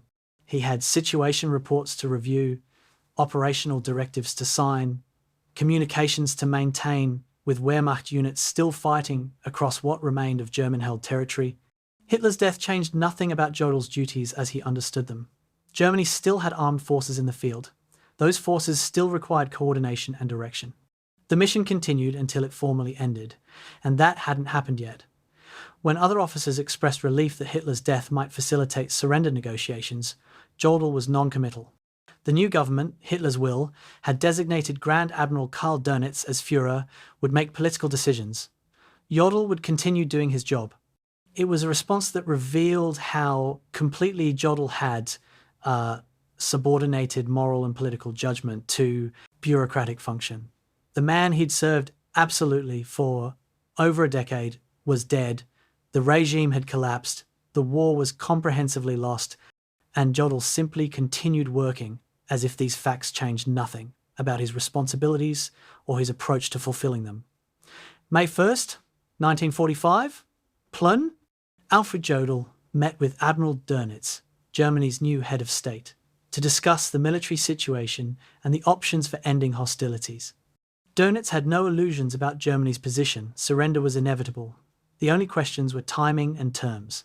But Dönitz wanted to delay surrender as long as possible to allow German forces and civilians in the east to flee westward, escaping Soviet occupation by surrendering to Anglo-American forces instead.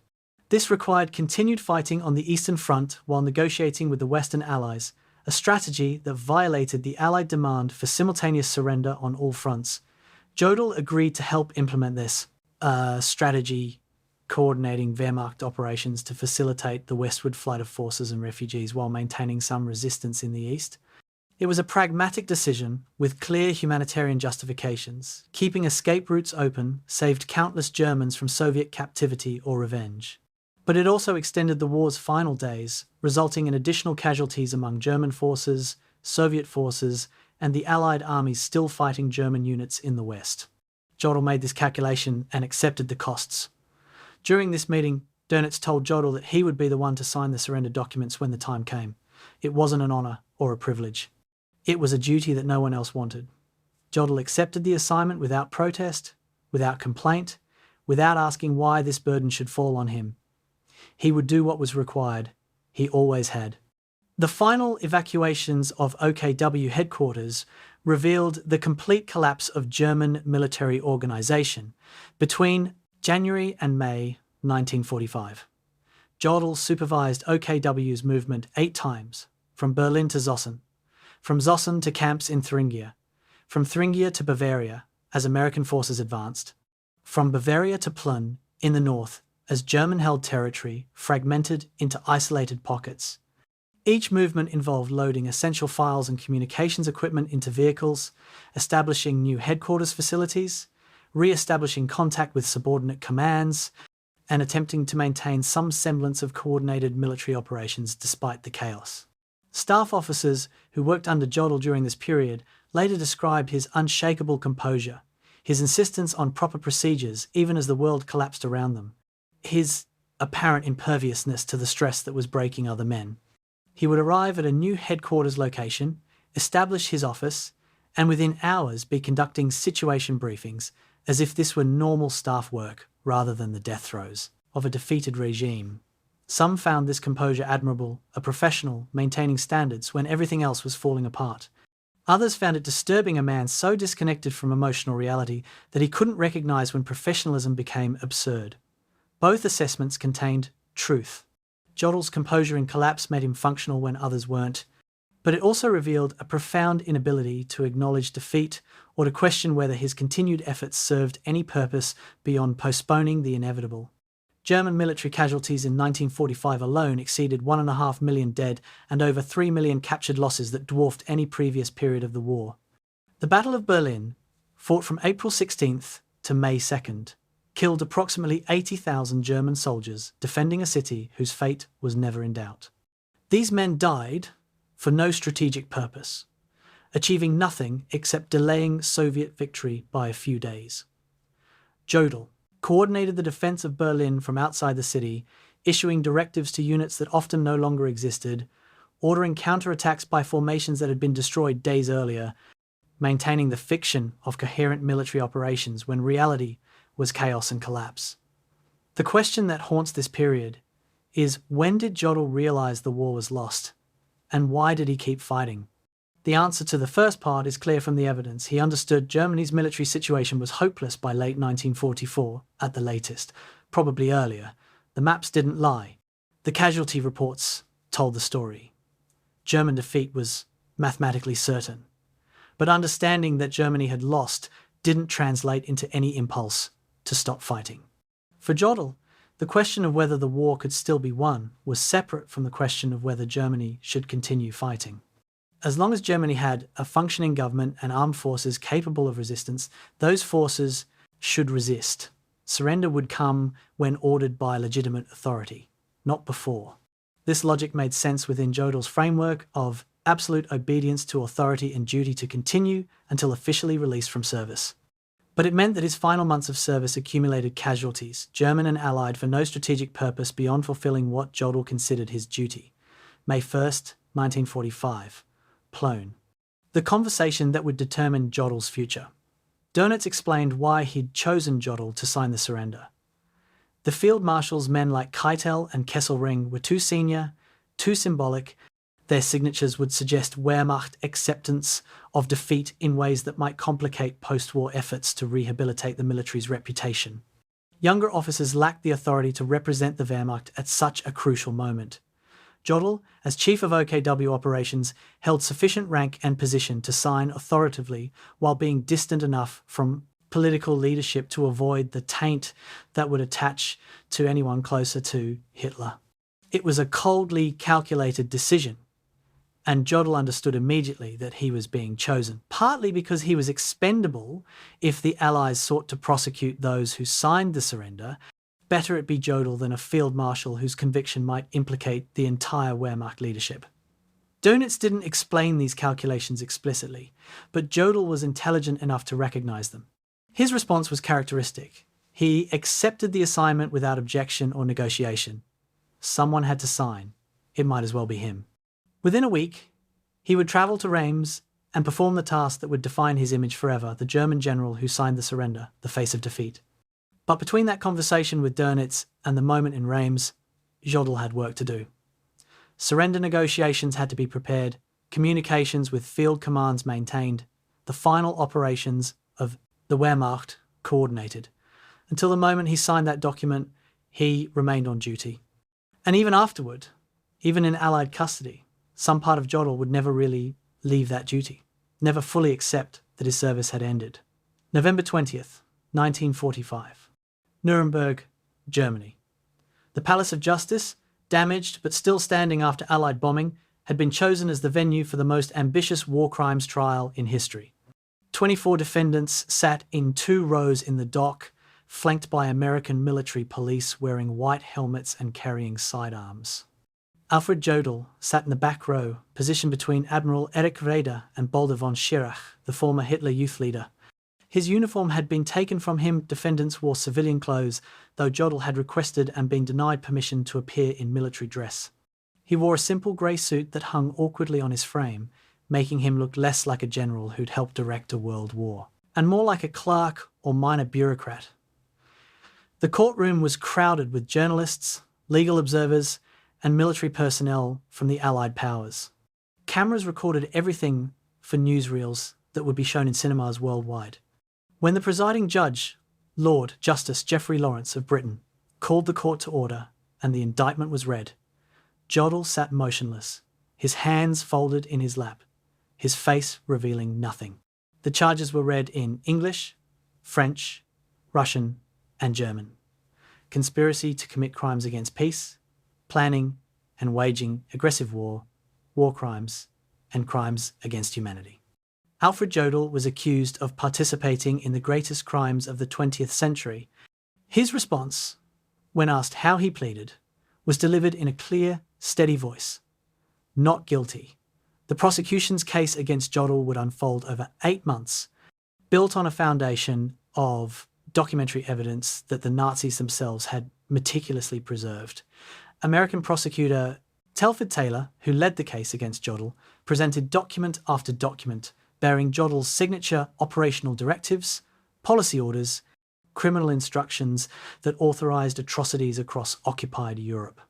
The commando order appeared the October 1942 directive, with Jodl's signature clearly visible, authorizing the execution of Allied prisoners. The Barbarossa criminal orders appeared the Commissar order, the Barbarossa jurisdiction order, the directives mandating collective reprisals, each bearing Jodl's signature or his officer's authorization. Reports from Wehrmacht units documenting mass executions, massacres of civilians, mistreatment of prisoners, all moving up the chain of command to OKW, where Jodl reviewed them. The documentary record was overwhelming, showing not just that Jodl knew about war crimes, but that he had actively participated in creating the policies that enabled them. Taylor presented this evidence methodically, building an irrefutable case that Jodl had been not a passive observer, but an active architect of Wehrmacht criminality. When Taylor displayed the commando order on a screen visible to the entire courtroom, zooming in on Jodl's signature at the bottom, he turned to face the defendant and said simply, "The signature speaks for itself. June 3rd, 1946. Jodl took the witness stand in his own defense. For 4 days, he would testify and be cross-examined, presenting his version of events and his justification for the decisions he'd made during the war. His testimony was composed and articulate, delivered in the same emotionless, professional tone he'd used in military briefings throughout his career. He acknowledged signing the documents the prosecution had presented, but denied criminal intent or awareness that the orders were illegal. The commando order, he explained, had been Hitler's decision. Jodl had merely transmitted it, as was his duty. The criminal orders for Barbarossa were military necessities required by the unique nature of the Eastern Front campaign, not crimes against humanity. The treatment of Soviet prisoners reflected resource shortages, not deliberate murder policies. Wehrmacht cooperation with Holocaust operations was exaggerated, the SS had conducted those operations, and Wehrmacht involvement was minimal and unavoidable given the operational requirements of managing occupied territories. Throughout his testimony, Jodl maintained that he'd been a soldier following orders, that he tried to moderate Hitler's worst impulses when possible, and that he'd remained focused on military matters while leaving political and ideological decisions to others. It was a defence that sounded reasonable when delivered in Jodl's calm, professional manner. But it collapsed under cross-examination when prosecutors presented documents contradicting virtually every claim he'd made. The prosecution's cross-examination of Jodl was devastating. When Jodl claimed he'd merely transmitted Hitler's orders without participating in creating them, prosecutors presented drafts of orders showing Jodl's personal edits and revisions. When Jodl claimed he'd opposed the commando order, prosecutors asked why he'd never rescinded it during the nearly 3 years when it remained Wehrmacht policy. Jodl had no good answer. When Jodl claimed he knew nothing of the Holocaust, prosecutors presented the Wannsee Protocol, marked with his initials, reports of deportation operations that crossed his desk, and directives he'd signed ordering Wehrmacht cooperation with SS operations that everyone knew involved mass murder. When Jodl claimed he'd tried to moderate Hitler's decisions, prosecutors asked why his objections had only ever concerned military strategy, never the criminal nature of operations he was coordinating. Again, Jodl had no adequate response. The cross-examination revealed the central weakness of his defence. He couldn't claim ignorance when documents proved he'd known, and he couldn't claim he'd merely followed orders when documents showed he'd helped create those orders. The following order's defence had been explicitly rejected by the tribunal's charter. Individuals were responsible for crimes they committed regardless of superior orders. But even if the defence had been legally valid, the evidence showed it didn't apply to Jodl. He hadn't been a helpless subordinate forced to implement criminal policies. He'd been a senior decision-maker who'd shaped Wehrmacht policies and operations, and he bore personal responsibility for the consequences. July 1946. Louise Jodl, Alfred's second wife, testified as a character witness for the defence. She'd married Jodl in March 1945, just weeks before Germany's surrender, a hasty wedding during the regime's final collapse between a general coordinating the defence of a dying state and the widow of a Wehrmacht aide. Louise had known Alfred for years before their marriage, and her testimony emphasised his personal qualities, his devotion to duty, his religious faith, his essential decency. "My husband is an honourable man who served Germany," she told the court. "He did what any soldier would do in his position. He followed orders and tried to do his duty as he understood it. If he made mistakes, they were errors of judgment in impossible circumstances, not crimes committed with evil intent." Her testimony was emotional and clearly heartfelt. But it was also largely irrelevant to the charges against Jodl. The question wasn't whether he was decent in his personal life or devoted to his wife. The question was whether he committed war crimes. And the answer to that question was found in documents bearing his signature, not in his wife's assessment of his character. The prosecution didn't even cross-examine Louise. Her testimony had no bearing on Jodl's guilt or innocence, and engaging with it would only give the defence's character arguments more prominence than they deserved. The defense team's strategy, led by attorney Hermann Jareis, rested on several interconnected arguments. First, Jodl had been following Hitler's orders as required by his oath and his duty as a soldier. Second, the Nuremberg tribunal was applying ex post facto law, creating crimes after the fact and prosecuting people for actions that weren't considered criminal when committed. Third, soldiers should not be held criminally responsible for actions taken during wartime in obedience to military orders. Fourth, the tribunal was conducting victor's justice, prosecuting German actions while ignoring Allied actions that killed civilians, such as the bombing campaigns against German cities. These arguments had some superficial appeal, particularly among Germans who saw the trial as Allied vengeance rather than justice. But each argument had fatal flaws. The following order's defence was rejected by the tribunal's charter, and by basic moral reasoning, individuals cannot escape responsibility for crimes simply by claiming someone told them to commit those crimes. The ex post facto argument was weak because the actions Jodl was charged with, murder of prisoners, collective reprisals against civilians, participation in deportation and extermination, had been recognised as crimes under international law long before World War II. The soldier's duty argument failed because international law had established, particularly after World War I, that soldiers have duties under the laws of war that supersede orders from superiors. And the victor's justice argument was irrelevant to Jodl's guilt. Even if the Allies had committed crimes, that wouldn't make Jodl innocent of the crimes he'd committed. August 31st, 1946. Jodl delivered his closing statement to the tribunal. He spoke for nearly 30 minutes, his voice firm and his bearing military correct despite the civilian suit he wore. His statement was a final articulation of the defence he'd maintained throughout the trial. I did my duty to my country. I served Germany as a soldier, not as a politician or an ideologue. The orders I implemented came from the head of state to whom I had sworn an oath. A soldier's oath is sacred. It cannot be conditional or selective. If the orders I carried out were crimes, then every soldier who obeys orders is a criminal and military discipline becomes impossible. I tried to serve honourably within the terrible circumstances of total war. If I failed, if I made errors of judgment, I accept responsibility for those failures. But I am not a criminal. I am a soldier who did his duty. The statement was delivered with conviction, and it resonated with many Germans watching the trial, who wanted to believe that their military had fought honourably and that officers like Jodl were being scapegoated for a national catastrophe that wasn't their fault. But the judges hearing the statement had spent months reviewing evidence that contradicted Jodl's self-portrait. They'd seen the documents. They'd heard the testimony.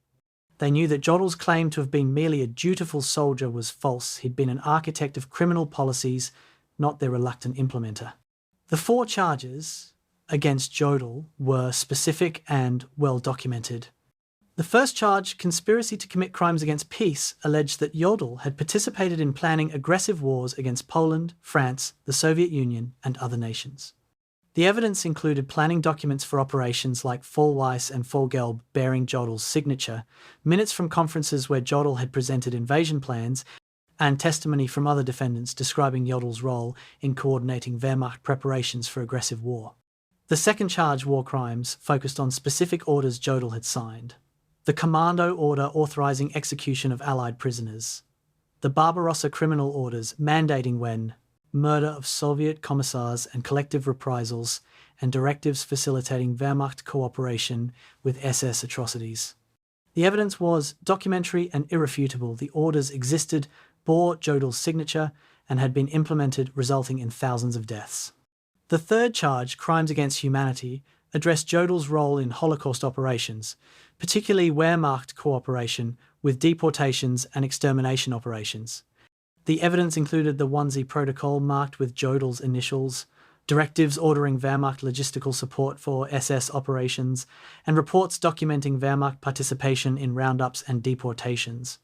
The fourth charge, conspiracy to commit war crimes and crimes against humanity, alleged that Jodl had been part of a common plan to violate international law and commit atrocities as a matter of policy. The evidence for this charge was the totality of Jodl's actions over 6 years, the pattern of criminal orders, the systematic cooperation with SS operations, the institutional framework he'd helped create that enabled Wehrmacht participation in Nazi crimes. Public opinion about the Nuremberg trials was sharply divided along predictable lines. In Allied countries, particularly among people who'd suffered under German occupation or who'd lost family members in the war, the trials were seen as necessary justice, a way of holding German leadership accountable for unprecedented crimes and establishing the principle that aggressive war and atrocities would be punished. German public opinion was more complex. Some Germans, particularly those who'd opposed the Nazi regime or who'd witnessed its crimes firsthand, supported the trials as necessary for Germany's moral rehabilitation. But polling data from 1946 showed that over 70% of Germans viewed the trials as victor's justice rather than legitimate legal proceedings, and many Germans sympathised with defendants like Jodl, who were portrayed as professional soldiers doing their duty. This sympathy reflected several factors: genuine belief that the Wehrmacht had fought honourably, reluctance to confront the full extent of German crimes, and resentment at Allied prosecution of Germans while Allied bombing campaigns that killed German civilians went unpunished. The debate about whether Nuremberg represented justice or vengeance would persist for decades, but for the judges and prosecutors working the case, the question was simpler. Had the defendants committed the crimes charged? Could those crimes be proven with credible evidence? If yes, conviction was legally and morally required, regardless of public opinion or political considerations. The defence attorney's performance at Nuremberg was complicated by their clients' positions and the evidence against them. Hermann Jaureis, Jodl's lead attorney, was a respected legal scholar who'd been a professor of public law before the war. He understood that the documentary evidence against Jodl was damning and that a traditional defense strategy of challenging the facts wouldn't work. Instead, he focused on legal arguments about the nature of military duty, the applicability of international law to wartime decisions, and the unfairness of imposing individual criminal liability on officers who'd been following orders from a regime that controlled every aspect of German life. These were sophisticated arguments that raised genuine questions about international law and the nature of military responsibility. But they couldn't overcome the fundamental problem. Alfred Jodl had signed orders that explicitly authorised war crimes, had known those orders violated established international law, and had never used his position or authority to object, obstruct, or refuse implementation. A defence based on legal technicalities couldn't change these facts, and the judges ultimately concluded that whatever theoretical questions might exist about military responsibility in extreme circumstances, they didn't apply to Jodl's case. He'd had choices. He'd chosen to obey criminal orders and to help create criminal policies. He was guilty. The evidence demanded that conclusion, and legal philosophy couldn't change it. As the trial approached its conclusion in late summer 1946, observers tried to predict the verdicts. Some defendants like Hermann Göring and Joachim von Ribbentrop were clearly guilty on all charges, and their convictions seemed certain. Others, like Hjalmar Schacht, the former economics minister who'd broken with Hitler before the war, seemed likely to be acquitted. Jodl fell into an ambiguous middle category. He clearly bore significant responsibility for Wehrmacht war crimes, but he could also credibly claim to have been a professional soldier rather than a Nazi ideologue, and some observers thought this distinction might save him from the death penalty even if he was convicted. The question was whether the judges would accept the distinction between professional military service and personal moral responsibility, whether they would conclude that a man who'd argued with Hitler about strategy had somehow demonstrated enough independence to mitigate his guilt for implementing criminal policies. As it turned out, the judges rejected that distinction completely. In their view, Jodl's technical competence and occasional strategic disagreements with Hitler made him more culpable, not less, because they proved he was capable of independent judgment when he chose to exercise it. He simply chose never to exercise that judgment on questions of legality or morality. That choice made him guilty, and the judges would say so, in terms that left no ambiguity about their conclusions. The verdict was still weeks away, but Alfred Jodl's fate was already sealed. The documents had told the story, the signature had spoken, and the judgment would be death, September 30th, 1946, the Palace of Justice. Courtroom was absolutely silent as the judges entered and took their positions. This was verdict day, the moment when 8 months of testimony, thousands of documents, and countless hours of deliberation would resolve into judgments on 22 defendants. Alfred Jodl sat in his customary position in the dock, his posture erect, his hands folded, his face expressionless. When his name was called, he stood at attention as Lord Justice Geoffrey Lawrence began reading the tribunal's findings. The recitation was methodical and damning. The tribunal found that Jodl had participated in planning aggressive wars, that his role in operations planning made him a principal rather than an accessory to crimes against peace. The tribunal found that he'd signed orders explicitly authorising war crimes, that he'd known these orders violated international law, and that he'd never attempted to rescind or mitigate them. The tribunal found that he'd facilitated Wehrmacht cooperation with Holocaust operations through directives that provided logistical support and coordination. The tribunal found that all of this was done with knowledge and intent, that Jodl could not credibly claim ignorance or coercion, and that his occasional disagreements with Hitler on strategic matters were irrelevant to his guilt on the charges. As Lawrence read each finding, Jodl's expression never changed. When Lawrence reached the final sentence, "On the counts of the indictment on which you have been convicted, the International Military Tribunal sentences you to death by hanging," Jodl remained standing at attention for a moment, then nodded once and sat down. The moment that would define his legacy forever had arrived. Alfred Jodl had been judged by history, and history had found him guilty. October 1st, 1946, sentencing day. The defendants were brought to the courtroom one by one to hear their sentences pronounced. When Jodl's turn came, he stood as Judge Lawrence addressed him. "Alfred Jodl, on the count of the indictment on which you have been convicted, the tribunal sentences you to death by hanging. The sentence was delivered in English, then translated into German. Jodl's response was a sharp intake of breath, the only visible reaction he'd shown during the entire verdict's proceeding. Death by hanging was particularly humiliating for a military officer. Throughout military history, officers convicted of capital offences had typically been granted the dignity of execution by firing squad, death at the hands of fellow soldiers rather than by the common hangman. But the Nuremberg tribunal had specifically chosen hanging for all death sentences. Partly because hanging was the standard method of execution for criminal rather than military offences, and the tribunal wanted to emphasise that the defendants were being punished as criminals, not as defeated soldiers.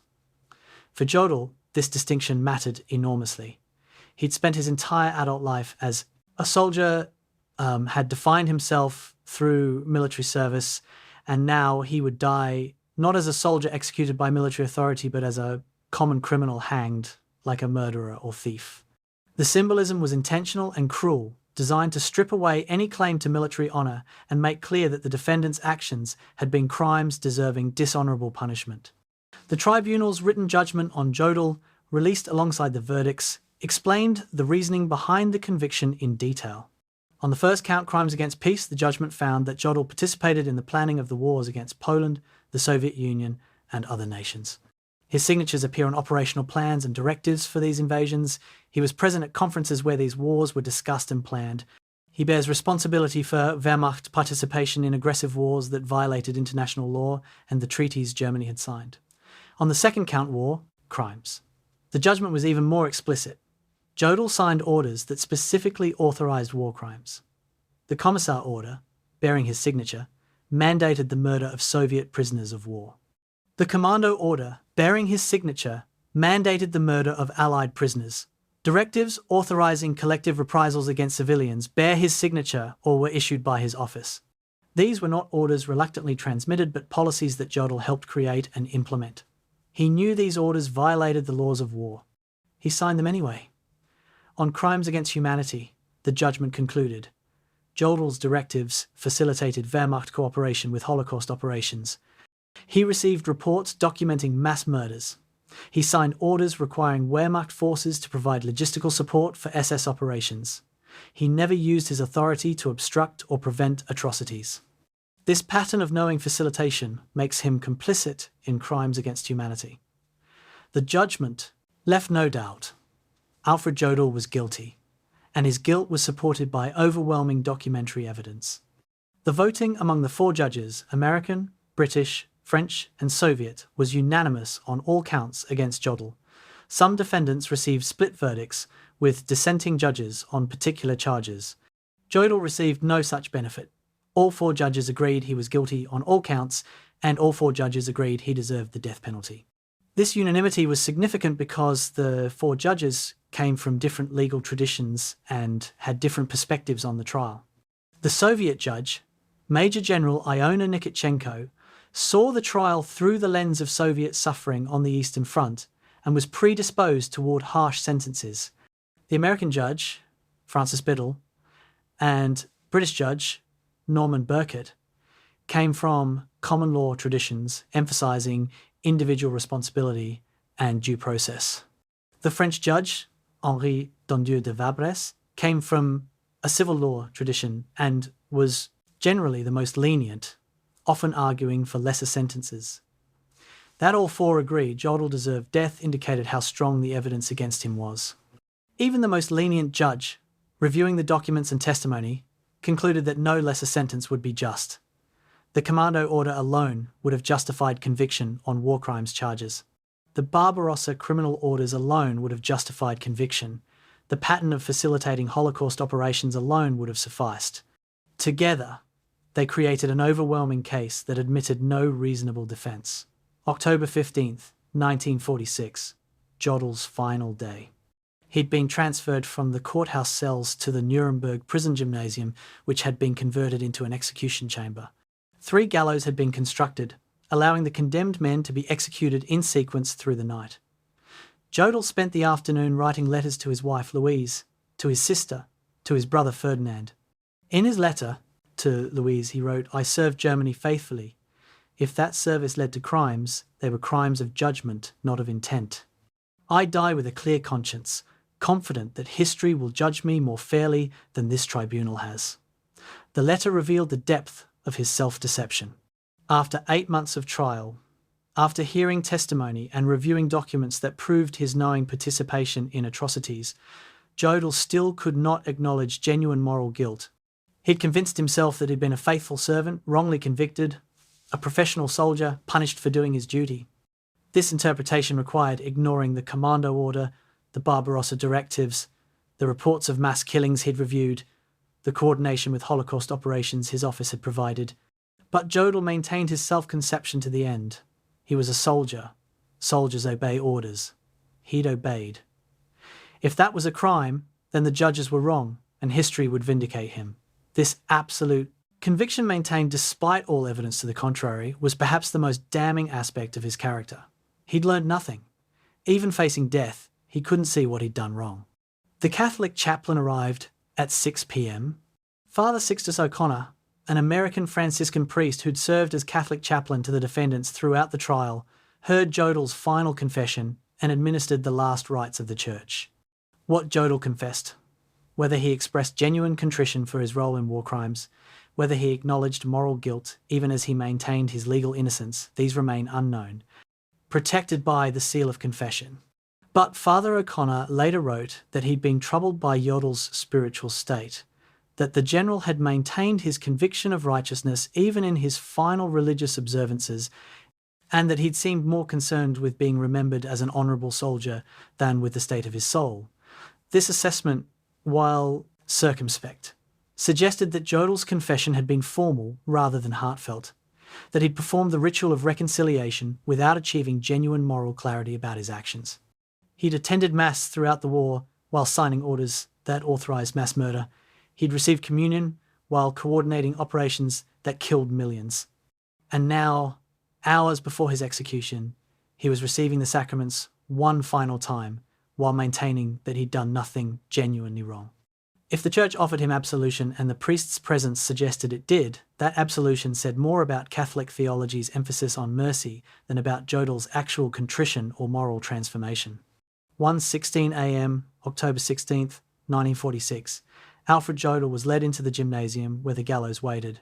He wore the same grey suit he'd worn throughout the trial, and he walked steadily despite having gone without sleep. American officers and witnesses stood along the walls, observing as required by protocol. Master Sergeant John C. Woods, the U.S. Army hangman, waited beside the gallows. Jodl was offered a hood to cover his face. He refused it, insisting on facing death without covering his eyes. When asked if he had any final words, he spoke clearly in German. "I call on God Almighty to have mercy on the German people. More than 2 million German soldiers went to their deaths for the fatherland before me. I follow now my sons, all for Germany." The statement was characteristically evasive. No acknowledgement of guilt. No apology to the victims of the crimes he'd authorised. No recognition that perhaps the German soldiers who'd died had done so serving an unjust cause that officers like Jodl had helped prosecute. Instead, framing his execution as martyrdom for Germany, suggesting equivalence between his death and the deaths of soldiers who'd fallen in battle. The chaplain recited prayers. Woods adjusted the noose. At 1:17 a.m., the trapdoor opened. Witnesses reported that Jodl died quickly, that the drop broke his neck cleanly. He was pronounced dead at 1:34 a.m. His body was photographed for the record, then removed. Later that morning, along with the other executed defendants, his corpse was cremated. The ashes were scattered in the Isar River, ensuring no grave could become a shrine for those who might seek to rehabilitate the Nazi regime or its servants. The executions proceeded through the night in alphabetical order by surname.